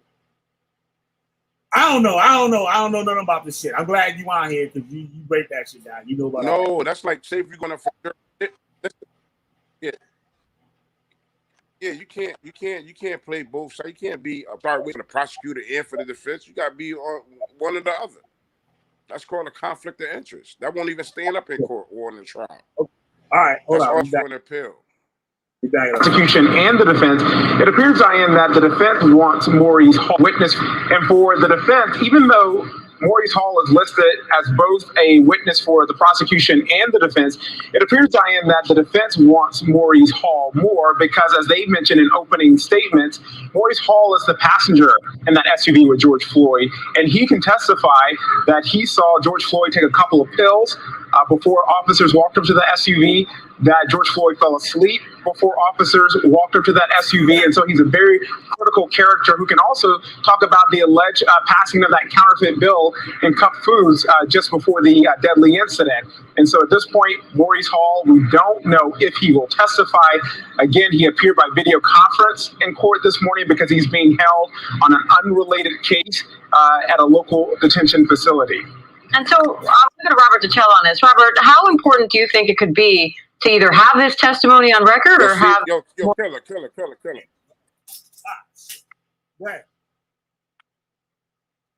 Go ahead. Killer. That nigga trying to get out of his shit, man.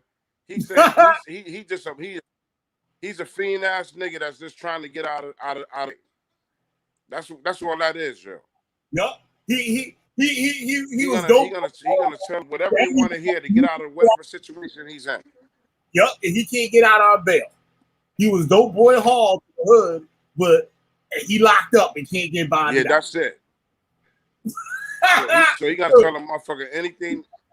Yup, he gonna tell them anything they want to hear. To get out that trouble, he gonna fuck himself at the end. Damn. Yeah, but he ain't gonna get out of it. He gonna fuck himself. He gonna fuck up so Let's listen to what this shit say. And I got no more. Told not testify at all. Well, I wish I could see the jurors' faces right now to answer that question. I can't get the feel that the trial counsel are getting on that issue. And there's a lot that goes into a trial. There's certainly a lot of feeling out what the jurors need or what one thinks that the holes in their case are. But let's be honest and let's be frank here on this, conversation we're having. He was selling drugs, and he was selling drugs probably to George Floyd. So he's never going to testify. If he does, he's going to say, I take the fifth. And what that will do probably is create the appearance that George Floyd was engaging in criminality. Well, I think if we look at the evidence to date and the record to date, dating back 7 days. I wonder if this happened. Let me just make a scenario of this shit. I wonder if this shit happened. Fucking homeboy had the shit, right? He had that Reaper. He had some of that Reaper. And George tried to give him them fake $10 bills and shit, or $20 bills. And he was like, nah, nigga, them shits is fake. Shit, you better go up in a couple foods, motherfucker, and get me some cigarettes or something, motherfucker, if you want some of this Reaper. And George Floyd went in there with the 10, and they turned his ass around, and then he went up in there again. And the black kid gave him to the black kid. He ain't gonna say shit. And the black kid took the motherfucking bill probably, and probably knew it was fake. Like, fuck it, that's Big Floyd. And that motherfucker got back to the car, got some of that Reaper, and ran out of that car, and the cop knocked out the window, scared the shit out of his ass. And the only thing he knew to talk about he got COVID and all types of crazy shit. We're going to see George Floyd wobbling in his shoes. There he is, wobbling away as he's waiting to get in the grocery store. We're going to see George Floyd talking and crying out he can't breathe thereafter. And we've heard the causation issues. Did this act by the officer cause the death, or did the drugs cause the death? I mean, bringing the source of the drugs into the trial may help, but frankly, I think look, George got the 2 bills and shit. Look at that little thing right there behind the counter. God damn. It's a zero-sum game for that. The judge so far has said that he definitely won't be allowing questions about the sale of the drugs or anything like that, but what he may allow is for Maurice Hall to be questioned about George Floyd's demeanor and his state inside the car. We're going to wait and see what comes back. Like that shit. Like this with the hair around the ears. Back on that, the defense has until Thursday to present their draft of the exact questions so they can then analyze and go from there. Robert DiCello, Kenneth Moten, Terry Austin, thank you all. The Reaper in the motherfucking middle. That's the Reaper. All great conversation as always. Hi, everyone. George Stephanopoulos here. Thanks for checking out the ABC News YouTube channel. If you'd like to get more videos, show. People are afraid to ask questions about race because they don't want to appear ignorant or racist. Instead of sitting down face to face, we tend to sidestep the tough conversations until now. That's your boy, Killer. That's your boy. On Race in America, only on Audible. We got a lot to unpack. He just wanted to breathe. He just wanted air. I remember hearing him squirming and crying out. You look like one of them niggas that be here. Like the world here. I saw my brother take his last breath. The world saw him take his last breath. No goddamn well you gave him some of that Reaper.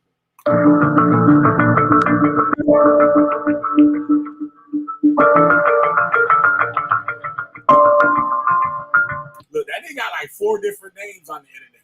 That's so crazy. Niggas is slick. Watch these. Look, now he said the cop came up on his side first, and then the cop knocked down George Floyd's side, right?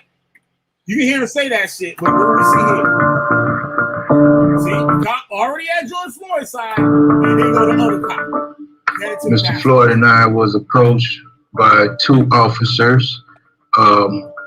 One had took the side of my car door and asked for my ID, which later I heard a loud distraction of a sound coming from Mr. Floyd's direction of another officer sounding like he was trying to break the window. All right, now what we just saw there on the motherfucking tape. What the fuck? Wait, hold on.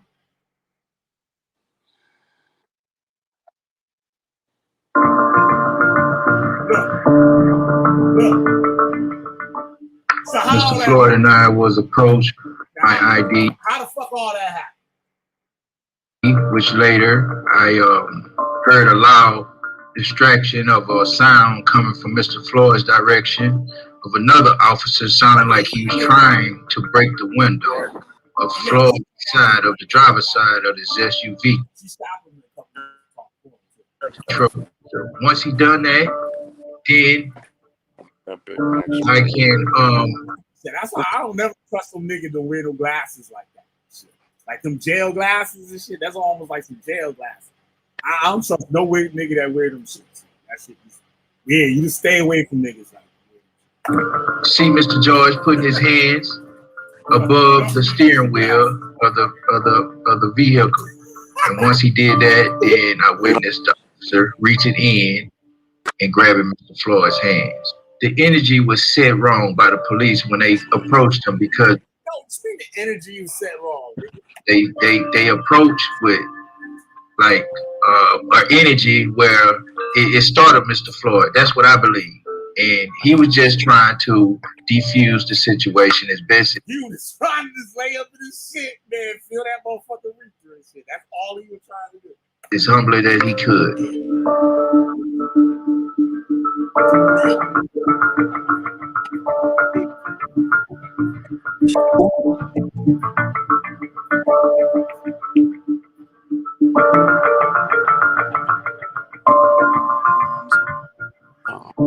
All he saw was that he was on the ground, and he saw from across the street his legs kicking. He could hear him pleading, and he saw the officers on top of Mr. Floyd. He's always trying to be as humble as he can, because he know he gets you know, big guy status. He gets extra attention. Good. He Big Floyd from around the way and shit. He Big Floyd in there. Everybody like Big Floyd. Big Floyd played football. This shit. Floyd was a Florida State, AME or something. You know what I'm saying? Big Floyd in there. But he gave Big Floyd some of that reason. Big Floyd, you know, he be hanging with the white folks and shit. So, you know, he be having the money and shit. You know what I'm saying? You know what I'm saying? Big Floyd got some of these reapers. Oh, Big Floyd do all that shit. Good or bad, but he knows how to conduct himself, you know, just like the media and everyone knows, he's known as a gentle giant, bottom line. So even dealing with law enforcement that he has no control of, he still tries to come in his humblest form. And that's what I remember witnessing. My client will tell you when he saw and he was experiencing this, he didn't even know that Mr. Floyd was dead. I don't know. No. At that point, he thought that once he was getting on the gurney and going in the ambulance, that they were going maybe to get him some treatment, or maybe he was too big for the patrol car, so this was another way to take him in. He didn't find out that Mr. Floyd had passed and was killed until the next day on social media like everybody else. Seeing the video the next day, like my lawyer said, and knowing from that angle of the video that was released, why he ain't go that Big Floyd in there? Why he ain't go check out Big Floyd at the hospital and shit? If that was Big Floyd, he was riding around with them in their car and everything and shit. Would you ain't go check out Big Floyd in them? Niggas. So he was like, niggas will find out. Yeah, so that reaper. Horrific. It's a horrific act. 42. That shit. Got 42. Now, my first video on George Floyd, I had some good things to say about George Floyd. Don't get me twisted. Y'all go back and check that shit. I had some real good things to say about George Floyd. And this, I explained it. This is how we hear people explain about George Floyd. He was a cool nigga. He was Big Floyd in there. Play football and shit. Like, you know what I'm saying? They got the little Benz truck, that little Benz SUV and shit. You know what I'm saying? They keep Floyd fresh and shit. Floyd fucking be bouncing and shit at the club. Floyd let him in and shit. You know what I'm saying? You know, Floyd got the door and shit. Floyd let him in. I let him in there with the burner and shit. You know what I mean? Big Floyd in there. Everybody fuck with Big Floyd. He played football. But then it turned out Big Floyd fucking doing gang robberies and shit, putting guns, fucking women and shit with the kids in the room. Big Floyd's out there hitting legs. A little thing with Floyd. I heard about the woman being pregnant. It's not true. But because it didn't mention that, I showed the police report of that incident. It didn't say the woman was pregnant. But they said a child was present in the room or whatever. Or some shit. When they did the robbery. But hey man, I just say niggas make bad decisions. Like we stay making fucked up decisions. And sometimes the decisions cost us our life. Like, you know what I'm saying? It's like it's crazy shit. Like my man had mad opportunities to get up out of that shit, chill the fuck out. You know what I'm saying? He probably high as fuck, ate some more shit. Oh shit, those boys. And he ate some of them shits like, oh shit, what I'm gonna do now? I can't eat all these motherfuckers. So that white girl I be fucking with, she would eat like 5 of these shits. So maybe I can eat 5 and she would. Yeah, but Killer, man, he didn't. But you still got to look at the action of that officer too. Like, yeah, I'm not denying the actions of the officer. like, all right, my man did pills. Okay, he did shit that he doing shit that everybody on something, bro. Everybody doing something. They might not be on fucking pills. Your shit might be fucking eating Snickers and shit. Like, everybody doing something, bro. But like, nigga, like. It ain't for somebody to fucking die at the hands of a policeman, bro. Yeah, that's not the time. But it's the police. Now the police could, like I said, there was a cop there. That was his first day on the job, for what I was told. But this man was a veteran. Like, you know what I'm saying? He was for so long. He had a lot of complaints on that should have been addressed. And the procedure that he did, I bet a lot of other seasoned cops might handle that situation the same way. Maybe. And I believe that happened. But boss, his boss, his boss right went before the courts and said what he did. What they don't even teach it. Yeah, but they showed it in the manual. They showed the manual and it had the nigga standing out. Bro, they don't teach it. It's not policy. It's not in the book. No, it was in the book. That's what I'm saying. It was in the manual. They showed it in the manual and they kneeling out a nigga neck. They kneeling out a nigga neck in the manual. It's not part of the thing, but in the picture, the nigga's out a nigga neck. Yeah, bro, it's called a closed kneel, bro. And you can do a closed kneel on their back.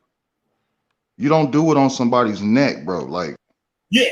Even when you taught martial arts and you taught to throw people, we was always taught not to throw them on their necks because they can't break their fall, bro. Like, dude, like the neck is not nothing to be fucking playing with.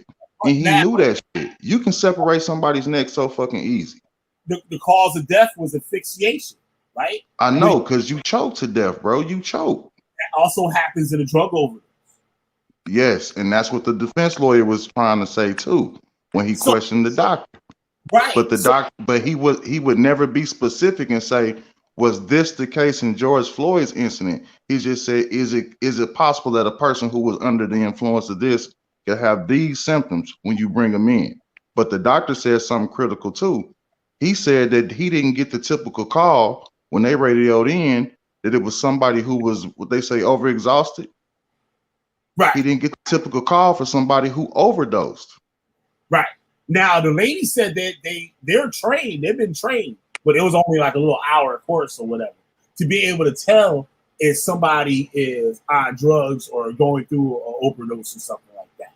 So a lot of these cops, they go through these trainings and take it as a joke, knowing, say, these people that's teaching them never been in a SWAT car, never been on a call to a domestic violence like that never been like, know what I'm saying? So these police officers are doing a job the way they see for them to do this shit so they can have less fucking stress and go home at the end of the night. Like, yeah, but bro, that wasn't the case for the killer, dude. You can, when they showed the look in that dude's eye when he was on my man's neck, he leaned in on it, dude. He leaned in on it. He put more pressure down when he knew he was being recorded. The look in that dude's eye was beyond weird respect, bro. Like, there's weird people in the police force. Yeah. People. Yeah, I know it is. There's some fucked up people in the police force. Kill a certain amount of people. Like, real talk. And these motherfuckers went in the military after high school. Yeah. They gold. They was saying that shit. So just imagine those people coming home doing that shit and they got to deal with fucking this retarded motherfuckers and shit. Like, know what I'm saying? Like, black retarded motherfuckers. Yeah, I understand that. I understand that. But at the end of the day, bro, at the end of the day, you still got a responsibility to the public. You still got a responsibility to the community. And if any motherfucker would have seen that motherfucker, bro, doing that shit, you know, if it, like, let's say you'd have seen my man George Floyd get, let's say he didn't die. Yeah. Let's just say he fucked him up, okay? Yeah. And let's say y'all in the same city and you see this same fucking officer, bro, with that same crew he was with when the shit went down, right away, you're going to be fucking nervous. Yeah.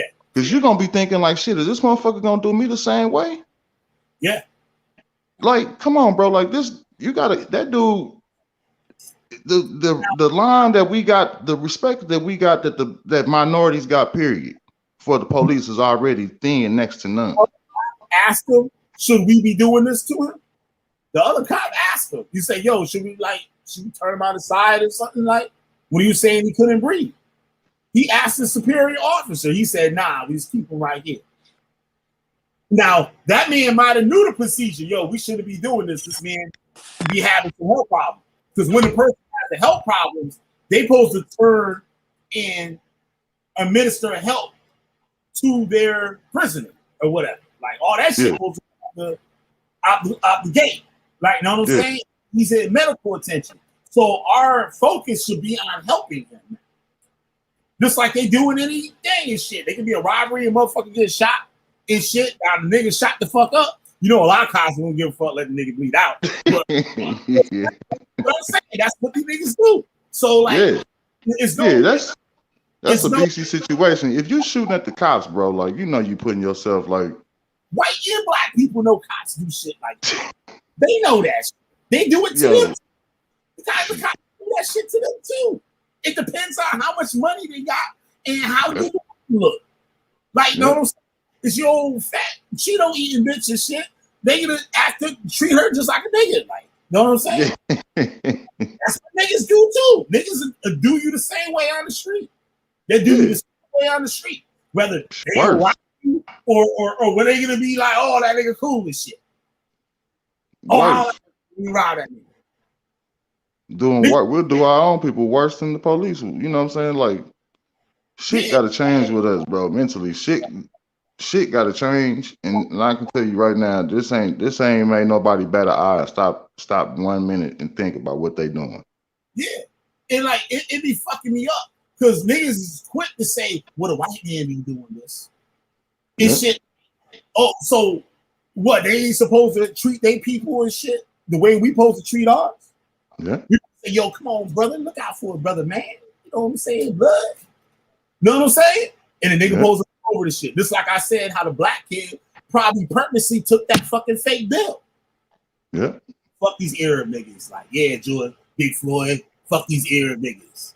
Because he already been there. Running game. You know they was in there running game, bro. Like they was in there running game. And like the bad part about it, it got put on blast for the world to see. Exactly. And him losing his life. You know what I'm saying? But like the whole situation was just a fucked up situation. But damn. You know what I'm saying?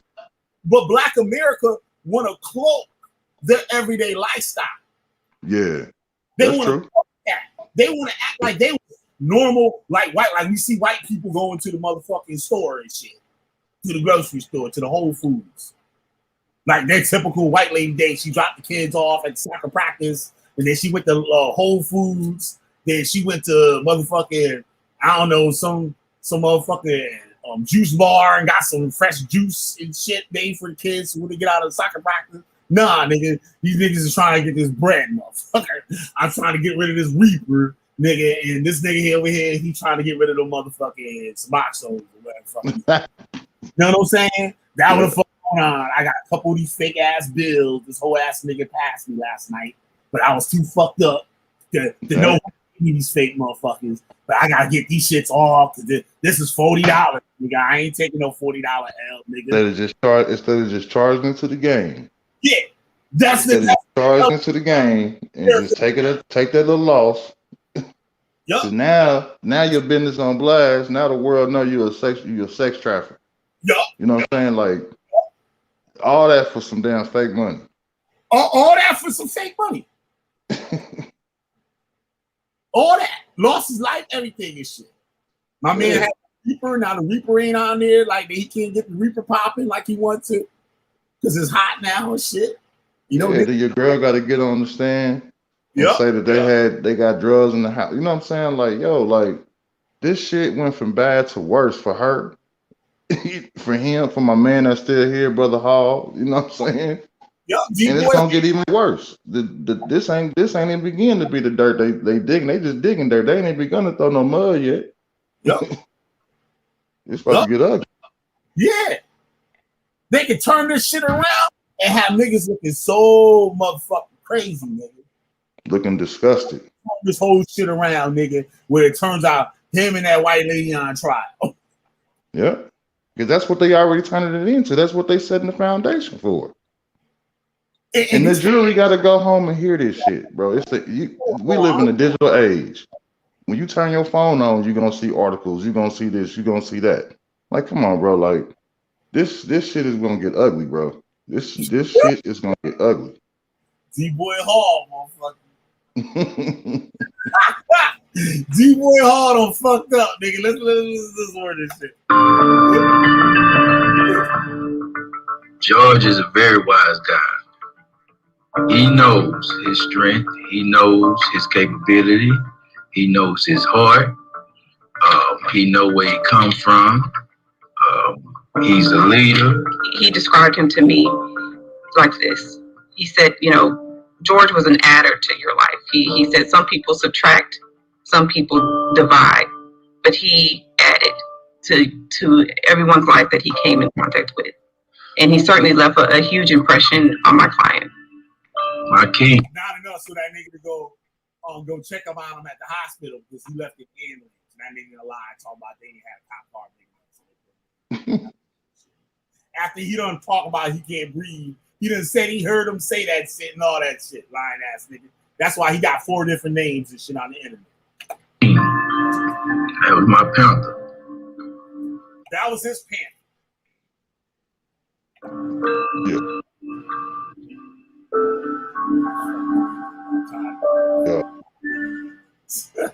Yeah.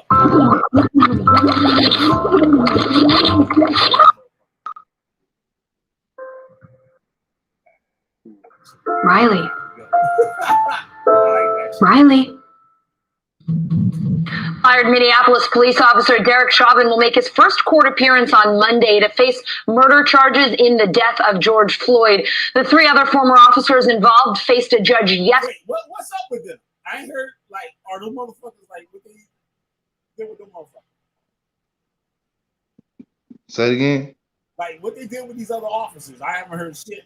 Nobody. Yeah, that's what I was gonna say too. Like, where the fuck they at? Why they ass ain't in Orange? Like, he in Orange. Yeah, like, you know what I'm saying? That's just weird. Cause shit, if let me and you go up in Walmart and talk about and go rob that motherfucker, and if you knew I was going there to rob it or not, they still gonna charge your ass an accessory. Why they? Oh shit! Nobody on this thing. We always over there talking that shit. We always over there starting shit. Oh shit.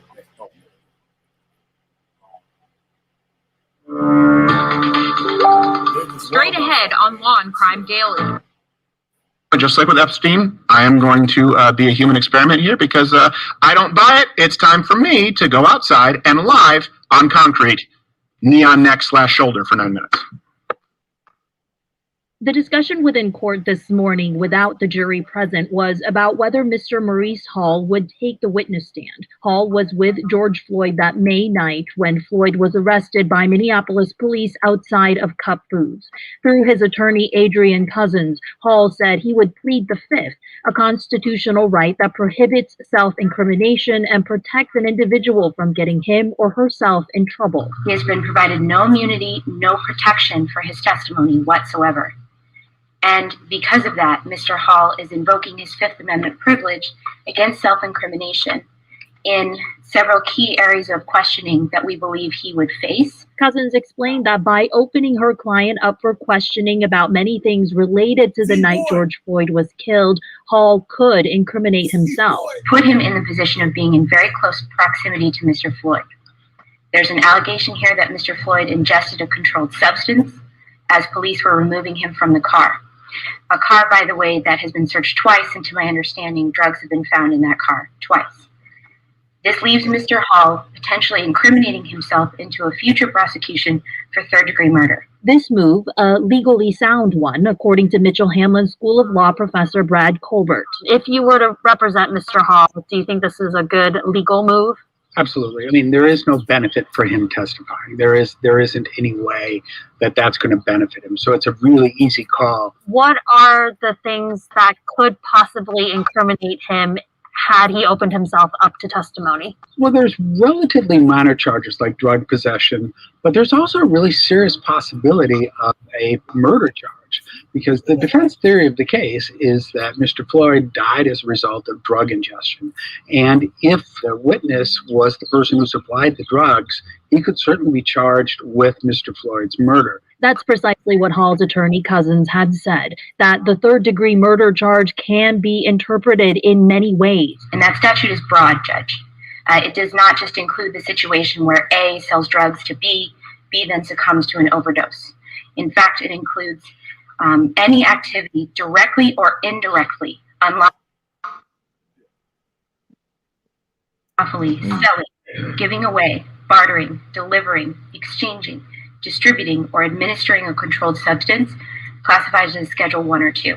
Colbert also says recognizing the Fifth Amendment for what it is involves realizing that whoever pled it is an innocent or guilty. It protects the innocent and the guilty. And the idea is we want in our system, we want to make sure everybody is able to keep thoughts to themselves. We want to make sure that you have a private place for yourself. It's also the way our system works in that the government has the burden of proving that someone is guilty beyond a reasonable doubt. So what happens next to Maurice Hall? The judge didn't make a decision today. He instead told the defense attorney, Eric Nelson, to put in writing the questions he wants to ask Mr. Hall. And the judge is going to look at those and revisit this issue later this week. We'll be right back. My boy said, you're going to have to cut me a deal before I utter a word. You're going to have to drop some of them charges. All them shit and give me a couple dollars. Hell yeah. Hell yeah. Now that's a damn shame, yo. But yo, hey, that nigga might have gave us some of that reefer, yo. Hey, it's a dirty game, boss. Yep. Yo, man, I got to get ready to flex, boss. I appreciate you letting me come on, dog. Yep, no doubt, man. Anytime. Much love, respect. Peace. All right, anybody else will come up on this motherfucker and shit? We got one motherfucker still over here watching this shit. We put this motherfucker link up in this shit. Niggas be scared to come up. This motherfucker. Nigga. I ain't really share this shit anyway.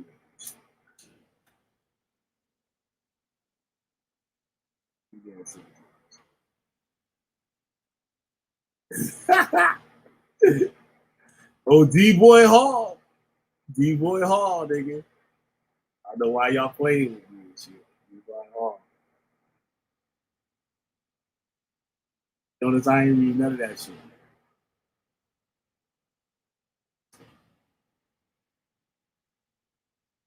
Shit. Hold on, give me 1 second.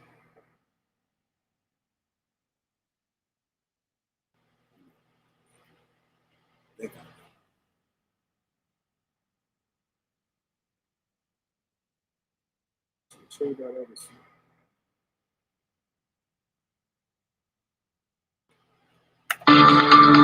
Straight ahead on Law and Crime Daily. Could the man accused of selling drugs to George Floyd face third-degree murder charges in his death? We investigate why Maurice Hall's attorney is telling the judge he plans to plead the fifth. It's a categorical hot mess. Plus, Minneapolis police You look like this whole ass. This shit. Officers take the stand against Derek Chauvin. Could the thin blue wall of silence be cracking? Sir, is this an MPD trained neck restraint? No, sir.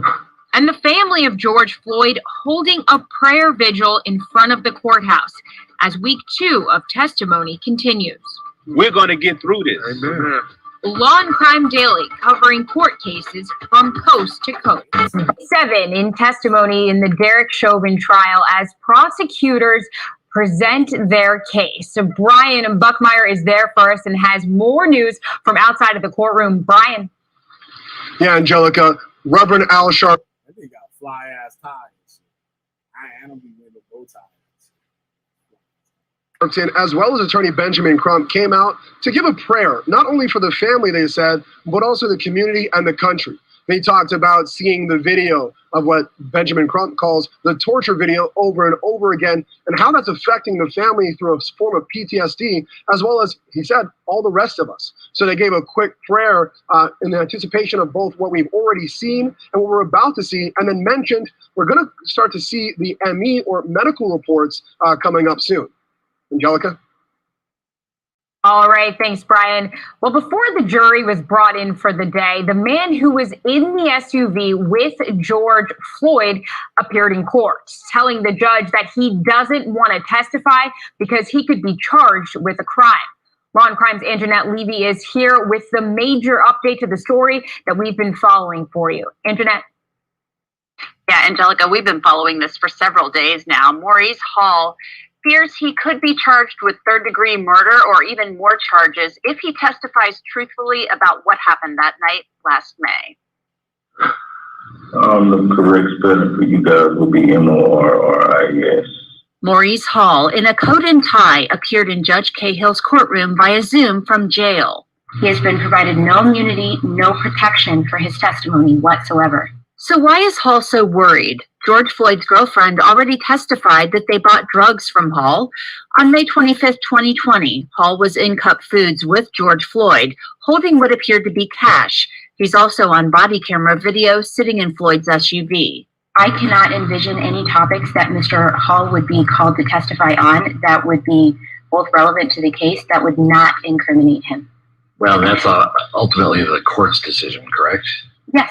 Drugs were found in Floyd's SUV during 2 searches, according to Hall's attorney, and Floyd ingested drugs when confronted by police. This leaves Mr. Hall potentially incriminating himself into a future prosecution for third-degree murder. But Derek Chauvin's lawyer planned to call Hall to testify. Any events leading up to Mr. Hall and Mr. Floyd's arrival at Cup Foods earlier in the day, where they were, what they were doing, Mr. Hall's interactions with Mr. Floyd in the Cup Foods, including whether either party gave the other a counterfeit bill. Nelson said Hall previously told law enforcement that Floyd fell asleep in the SUV before police approached. The prosecution supported Hall's request.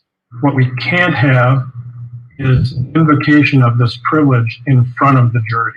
Assistant Attorney General Matthew Frank says he doesn't want to give Chauvin a basis for appeal if he's convicted. Opposing counsel has suggested that almost an alternative perpetrator in that sense, with a third-degree murder, but there's also drug charges, counterfeiting, false information. It's sort of a link theory.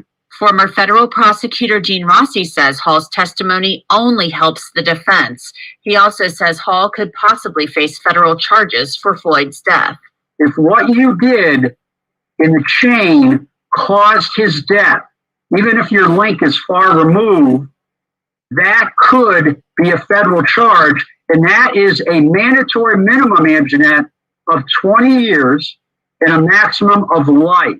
Meanwhile, the hearing ended without a decision. Thank you, Mr. Hall. Thank you, good.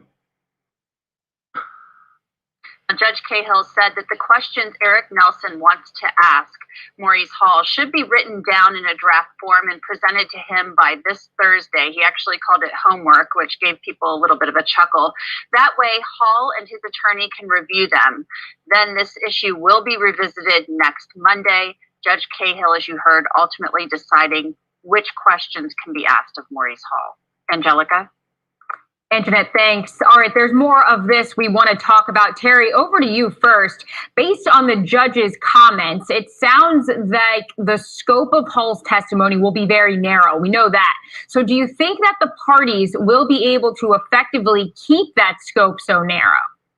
Sorry about it. I'm back with y'all.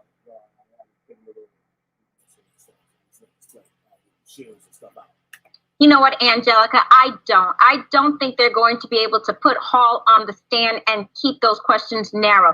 The judge said he could talk about perhaps how Floyd appeared and whether or not he appeared sleepy. But I think that is going to incriminate Hall because it will confirm that he was in the car. We know Courtney Ross said he was in the car. That's Floyd's girlfriend. But we don't have that confirmed by Hall. And I think once he gets on the stand and once there's a cross-examination, many more issues will come out. And if, in fact, Hall takes the fifth, it is not going to look good before the jury. And the prosecution raised that issue. So I think it's a very difficult situation putting Hall on that stand.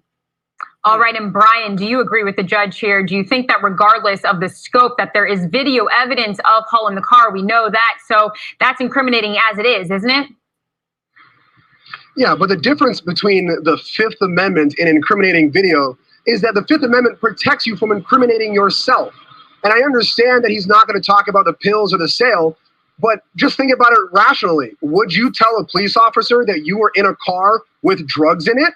No, because you could also be charged with constructive possession of those drugs. Got gloves on and shit. So if he describes what George Floyd looked like, the only way he could do that is if he was in the same vehicle with an individual with drugs, which in of itself is a form of possession in many states. So that's incriminating. That's true. Because if the drugs are loose in the car, that means everybody would be going down from the drugs. Right or wrong, I don't know. I don't see how the defense is going to get around that, nor the judge. All right, and Anjanette, part of what's interesting about this is that Hall has already made some sort of statements to Minnesota state agents, right? Yeah, that's right, Angelica. Eric Nelson talked about that a little bit in court today. He said that there had already been some statements made to those BCA agents when he was arrested down in Texas. Hall apparently said that there were some pills that Floyd had planned to take when he got home later that night. He also, Nelson wanted to ask him about why he decided to flee to Texas. You know, he was in Minnesota and then decided right after George Floyd died, within 2 days or so, that he was going to leave. So there were also already statements he's made to law enforcement pertaining to what happened that night. All right, thank you all. We have more to get to today on Law and Crime Daily. Officers taking the stand against Derek Chauvin as the prosecution presents its case. And first, neck restraints at the Minneapolis or criminal. All that coming up. Trey? I watch MMA, so professional fighters. They call it the triangle choke. And I use it. Here's one you may not know. An alternate camera angle showed that actually Chauvin's knee was, in fact, not on his neck. Or has lost their pulse. It's back. It's a transitory position. Be used for too long. Okay. I understand that. Here we go. Acceptable use of a knee across the subject's back. It's a transitory position. Is that right? Yes, it is. It's meant to be used to gain control of the subject while the subject is being handcuffed. Would it be appropriate and within training to hold a subject in that prone restrained position with a knee on the neck and a knee on the back for an extended period of time after the subject has stopped offering any resistance? No, sir. Or has lost their pulse? No, sir. Okay, so two things right there. There are two separate issues, and this is the trick that happens. After he stopped resisting. Well, he didn't stop resisting. After there's no pulse. They couldn't know that there was no pulse. They couldn't know officially that there's no pulse at that moment. That's especially when you have a violent and hostile crowd. Now, he said transitory position. Here's my question. Transitory. You tie up their hands, and you get them requested to be put on the ground. So at this point, transition to what? To back in the car where he fought the cops? The context there matters. During cross-examination, this is important because initially the prosecutors were trying to say, obviously a police officer should de-escalate, and there was nothing that would suggest in the crowd any kind of a danger because the defense attorneys were trying to say, look, there are distractions. And the expert witnesses said, yeah, there are scenarios where you actually would not perform CPR if you're in an environment. That is true. That's another thing, too. I said this myself. It might have been in the first video I did on George Floyd. I said all those niggas are standing around if, like, they really felt that way and somebody should have ran up and knocked his ass out. I don't know if I said it exactly like that, but I don't know. It was something like to that. Those are things that cops got to worry about, especially that. Cops definitely got to worry about that shit. Like, seeing this shit again now, they might be some other things going on than what they usually used to. This motherfucker acting out, being loud. But you never know what could happen. Like, you know what I mean? So that's why that cop was in front of them, like in front of that crowd. Crowd could run up, hurt you for whatever reason. They not knowing what's going on. Or it could be something wrong that's going on. You don't know. So with that, you got to have some kind of control and awareness of the crowd. I understand. Where not only a hostile environment, but a lot of people, because officers do routinely get attacked by people from the crowd. That was all addressed. Then the prosecutors came up and said, but really here, there was there would be no reason for the officer to escalate at all because the crowd was in no way violent. Now you have the defense attorney, and I recommend you go watch everything, cross-examining Police Lieutenant John Merkel, I don't know, I've only read it. Some really good questions regarding the bystanders. And I also love that the second portion of this forced CNN to pay some serious FCC fines. So in terms of the use of force, the continuation of the use of force, you were just shown Exhibit 184. I'm going to ask to publish 184.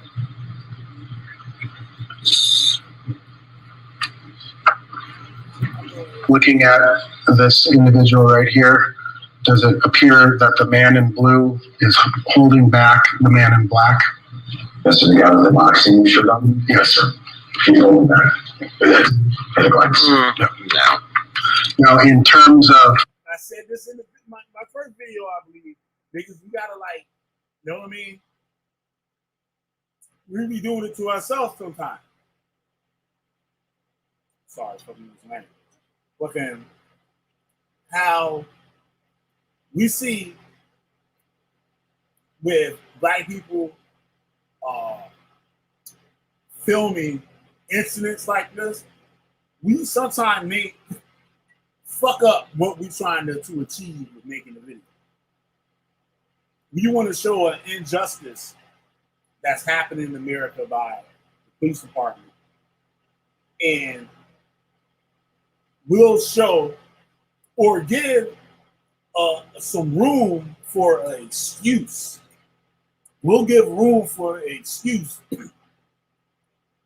for them to have the reason to do what they're doing. Like we're seeing here. We show the video, we'll back it up a little bit. Let's all see it.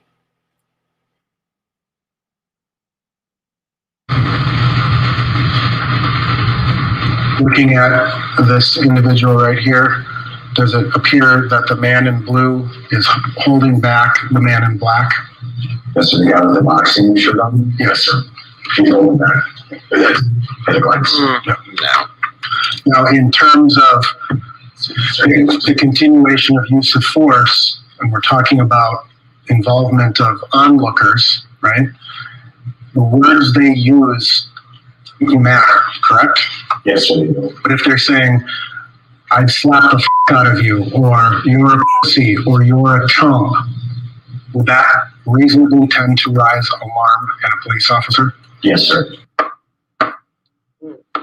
I know it would for me. The media obviously has not only attacked police officers, as seen by defunding them in Portland and across the country, where you've seen homicide go up by thousands of percent, where you've seen violent crime go up by hundreds of percent. But they've said it with the narrative, which is false, that it's because police officers have open season on young black men. And now you have a white police officer responding to a call with a guy high off of his ass who's violently resisting arrest, okay, with a long history of violent crimes, and a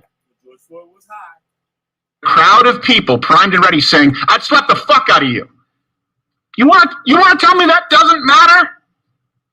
Not to mention the fact that he was following protocol, and the knee, according to the prosecution now, wasn't on the neck, at least for a significant portion of the time. This is also something that matters because some people are saying, well, he had built up a tolerance.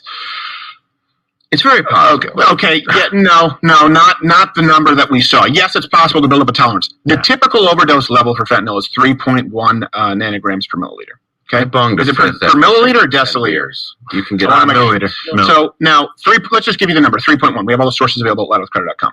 His was 11. 11. Wow. That's more than 3.5 times. Not what you use just to feel a little nice. An overdose level. Again, the narrative was this was a guy who went to prison for violent crimes before. I don't really like this dude that much. I don't know. He might wear on me. Milliliter. No. So now, let's just give you the number 3.1. We have all the sources available at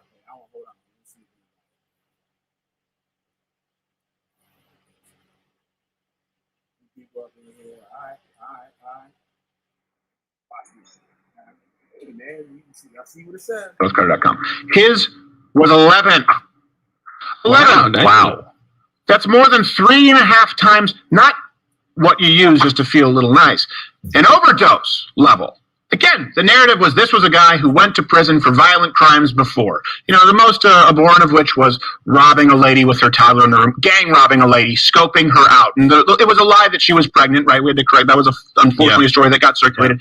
I think it's almost worse that there was a kid in the house where they scoped it out, said she's a victim, and robbed her, right? So the story was this was a guy who had straightened up and was flying right, and then this happened. And now the story is, actually, this guy was just committing petty crimes and was doing drugs so much that he developed a tolerance where he could easily take 3.5 times the lethal dose of fentanyl. But which is it? Was it a gentle giant who had changed his ways, was on the straight and narrow and had a knee on his neck? Or was this a guy who was consistently being engaged in petty crime and using so many drugs on such a regular basis that even when a cop's knee on the shoulder or back, prosecution's words, not mine, he wouldn't have overdosed. You have to pick one of them. Wait, this is something you know. Floyd's drug dealer, Maurice Hall. I'm sorry, I'm horrible with these names. Pleading the fifth because here's why though. He's worried he could be convicted of third-degree murder. The what? If he testifies. Well, that means that he may have not been aware of the fentanyl either. Or it means that he could be was aware of it. That doesn't necessarily mean they could have been aware of it and he would be held liable. Yeah, I mean, either way, I if he guess gave him the drug, from a drug dealer perspective, it seems that he's like, oh, I just wanted him to come back. Right. Now, Chicken 36 that was on here, Muhammad, he said something close to what we were talking about here. Y'all remember that shit? By the way, he was a doctor who declared Floyd dead. He did testify that a combination of meth and fentanyl could cause the hypoxia asphyxia. So here you go. Here's another clip. You were discussing hypoxia kind of being consistent with asphyxiation, right? Correct. Hypoxia is the lack of oxygen to the brain, correct? Correct. And there are many things that cause hypoxia that would still be considered asphyxiation. Agreed? Correct. Drug use. Certain drugs can cause hypoxia. Agreed? Specifically fentanyl. That's correct. How about methamphetamine? It can. Combination of the two? Yes. The use of fentanyl. What's with the Weasley family today? To high carbon dioxide levels. It can cause high carbon dioxide levels. And that's one of the reasons ultimately that fentanyl is so dangerous, because it's suppressed. Smoking their ass. That lawyer ain't no joke. This is the respiratory system. Agreed? The primary reason it is so dangerous. And fun. When someone has a high carbon dioxide level, that causes that person to have a sensation of shortness of breath. Agreed? Yes. Well, I don't even think we need it. We don't even need to show the next clip because it's just more of the same. Yeah. So this, and again, some people will say, see how close they got that shit? Like Nicole, you said earlier, that shit neck and neck. That's an ill shit they coming up with. Now, the guy said the high levels of the fentanyl was in the system. And sorry, I'm trying to eat it. The high levels of fentanyl in the system and asphyxia, right? Now, they say, oh, see, he was choked because of the neck. Asphyxia can also be caused by overdose, especially fentanyl. Very type of opiate. Stop breathing. See? This whole thing got everybody scared for their job, where normally they would just be like, whatever. But just because of this trial, it got everybody on pins and needles. All the detectives, all the cops, everybody on pins and needles. Because it's no longer going to be looked over and it's going to be just passed through. No, everything's being under a microscope now. So niggas can't fuck around. These cops got to tell on each other. They got to. well, he couldn't have had hypoxia or asphyxia because he wasn't agitated. No, again, this doesn't matter. It's sort of like with Jeffrey Epstein when people say it didn't take that much force to break the hyoid bone. That's that he fractured.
So I don't really know. Back. Well, I can pull the photo back up. Pull the photo if there are any changes. I don't want to cover up the Okay. All right.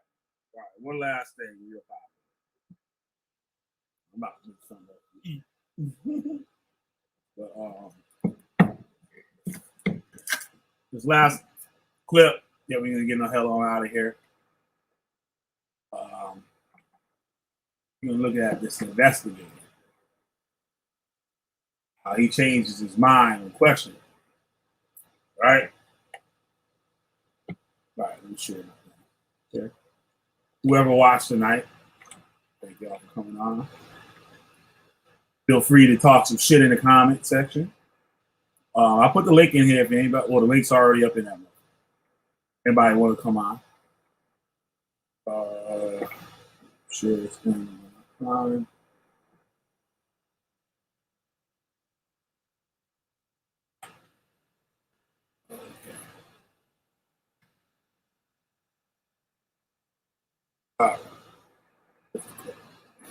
We can still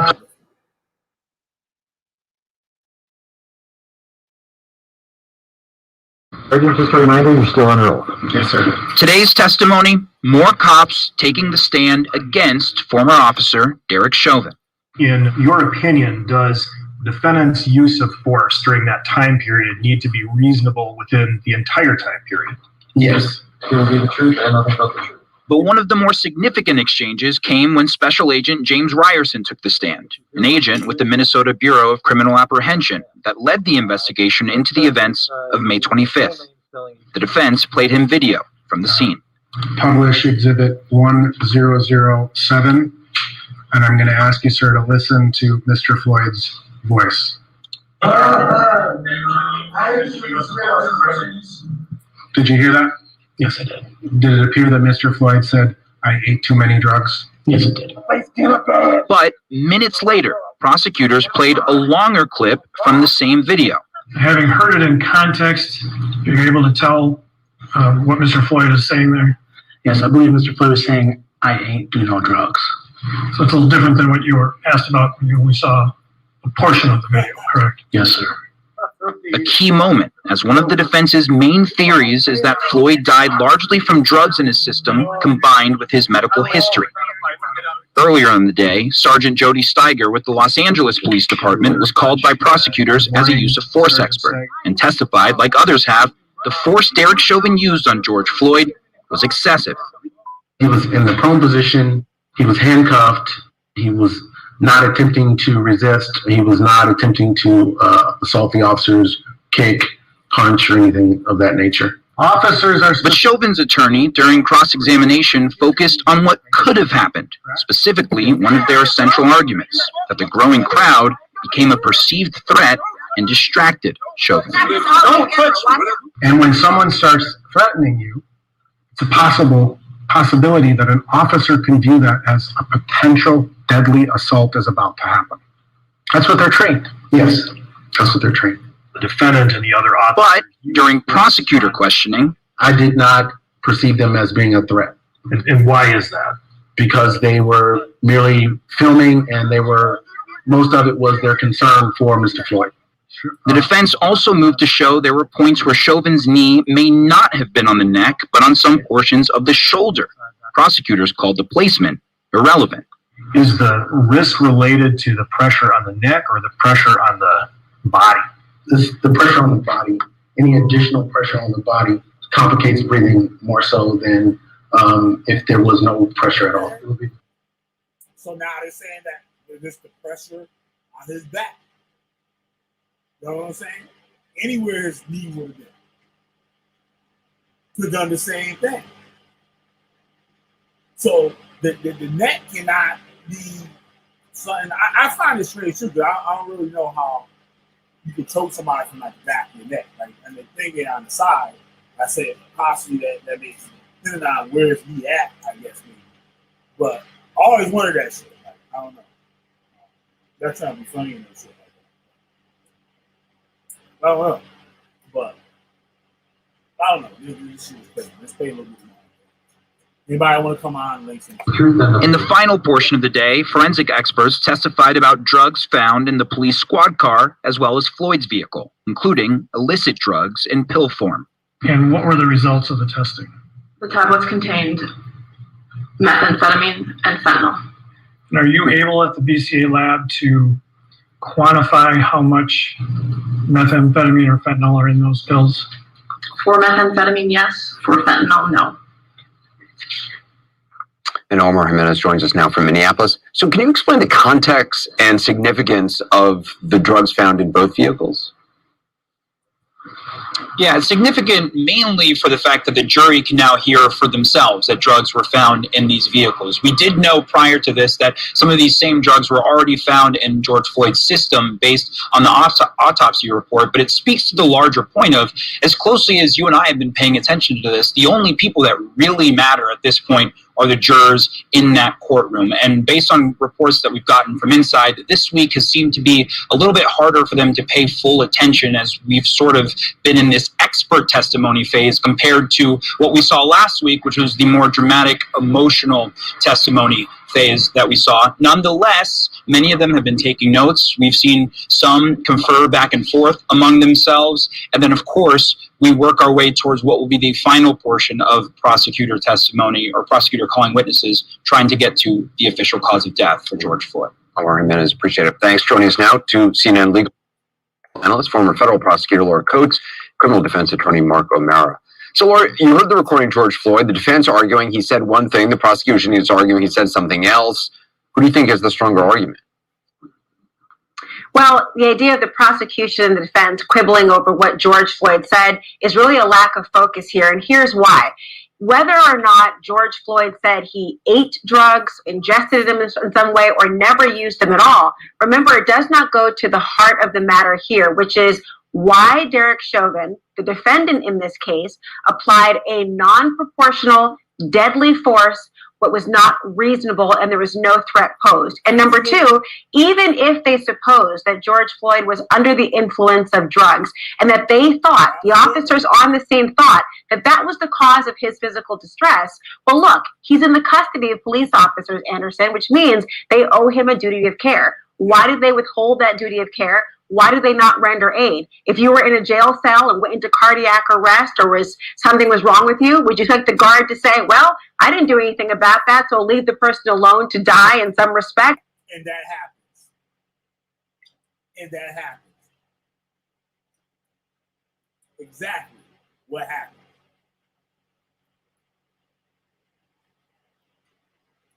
Same shit on. Y'all don't get the angle I be coming at. Y'all just be thinking, man, they don't want the nigga. Killer B don't want the niggas to win. No, motherfucker, we got make better decisions, nigga. Like, look at what happening. What's about to unfold? What could unfold? No, we wouldn't expect that, because if you're in your custody, you're in your care. Why have they not provided information about to explain either of those things? The idea of what he said is a bit of a lack of focus and red herring for me. Mark, obviously the defense wants to focus on drugs as much as possible. They believe that could possibly be believed to be one of the causes of death or a cause of death. Also, you know, a lot of the members of the Floyd legal team or family will say they're trying to sully George Floyd's reputation by linking him with drugs. Do the drugs matter? They do matter to a certain extent, because the defense has to come up with alternative theories of death. And at the very least, they have to be able to say that we don't know exactly what happened to him physiologically, but we do know that those drugs in his system had some effect. And then they get to argue that the state cannot prove beyond a reasonable doubt that there was a causal connection or enough of a causal connection between Chauvin's actions and the death. Again, I think the defense has to be very careful. To me, came across almost as a bit of a parlor trick, this confirmation bias of, do you hear what I hear? And I think that the jury's going to think that that may have been a bit of a cheap shot. So they have to be careful. But absolutely, the drugs are going to be primary focus for the defense, because they have to come up with something other than that 9.5-minute video. Lori, you've made the point, and I think it's worth just repeating, because you did just mention it, that even if drugs played some role, again, unclear what, if any, but if they did, the fact that he was in police custody, handcuffed, that they had a duty of care.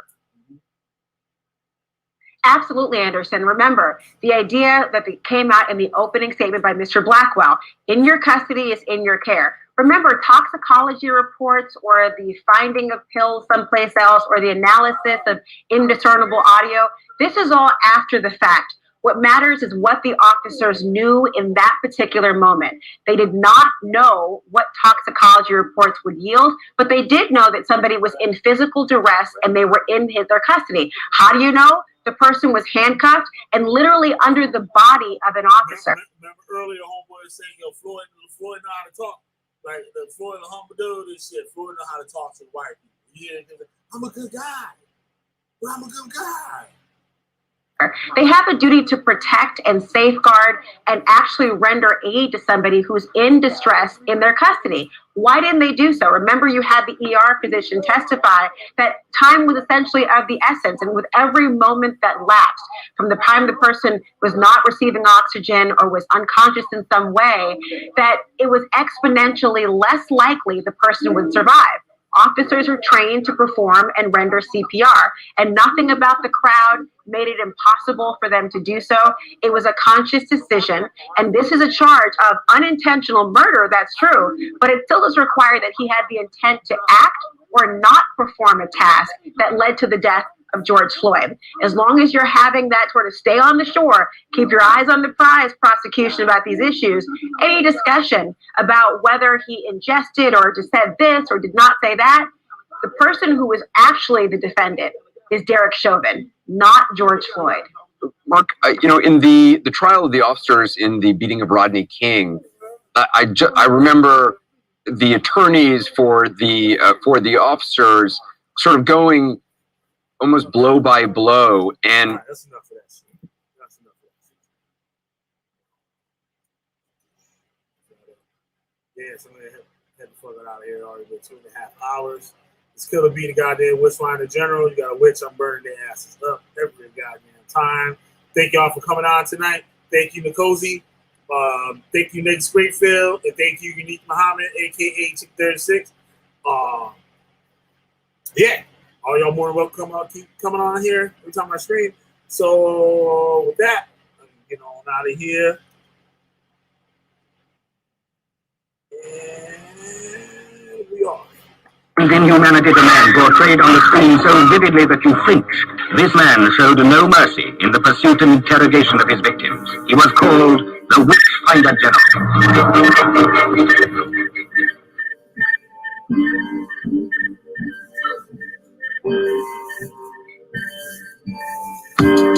Witch finding ain't easy.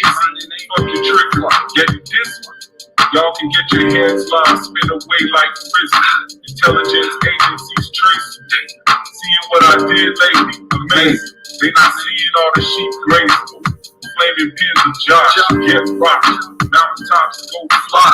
Riding up, fighting up.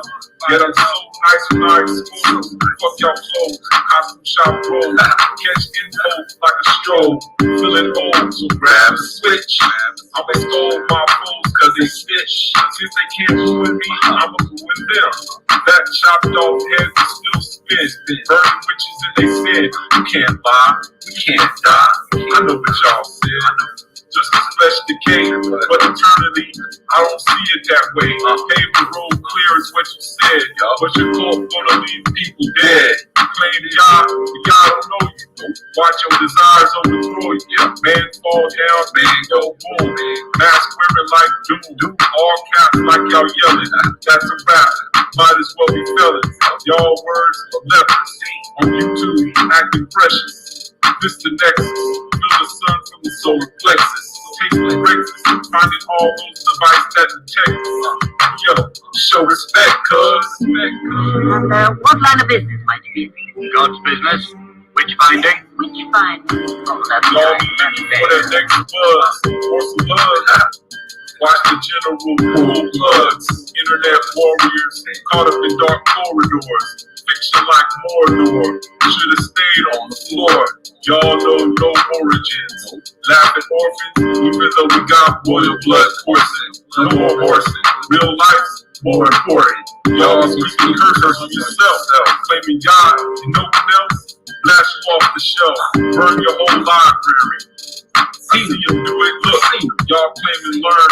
Reading from the Jewish books. Y'all some cookie crooks. Lips caught up with a hook. Spooky beats drive me wild. Get stabbed, a knife over child. Old man, old style. Used to put kelp out the Nile. And I did it with a smile. Fake roots, smell vile. Rock like Hendrix at the aisle. After a while, seeing gypsies on the trial. Yeah, you, the one claiming root. Unglued and unglued. Expose their actions fully. Yeah, call me a bully, but that's fine. This is how you get bullied straight from the mind. Burning them.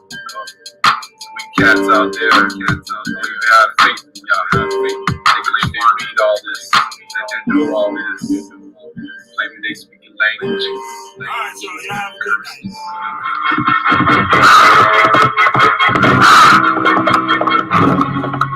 Be the first to see it. Be the first to talk about it.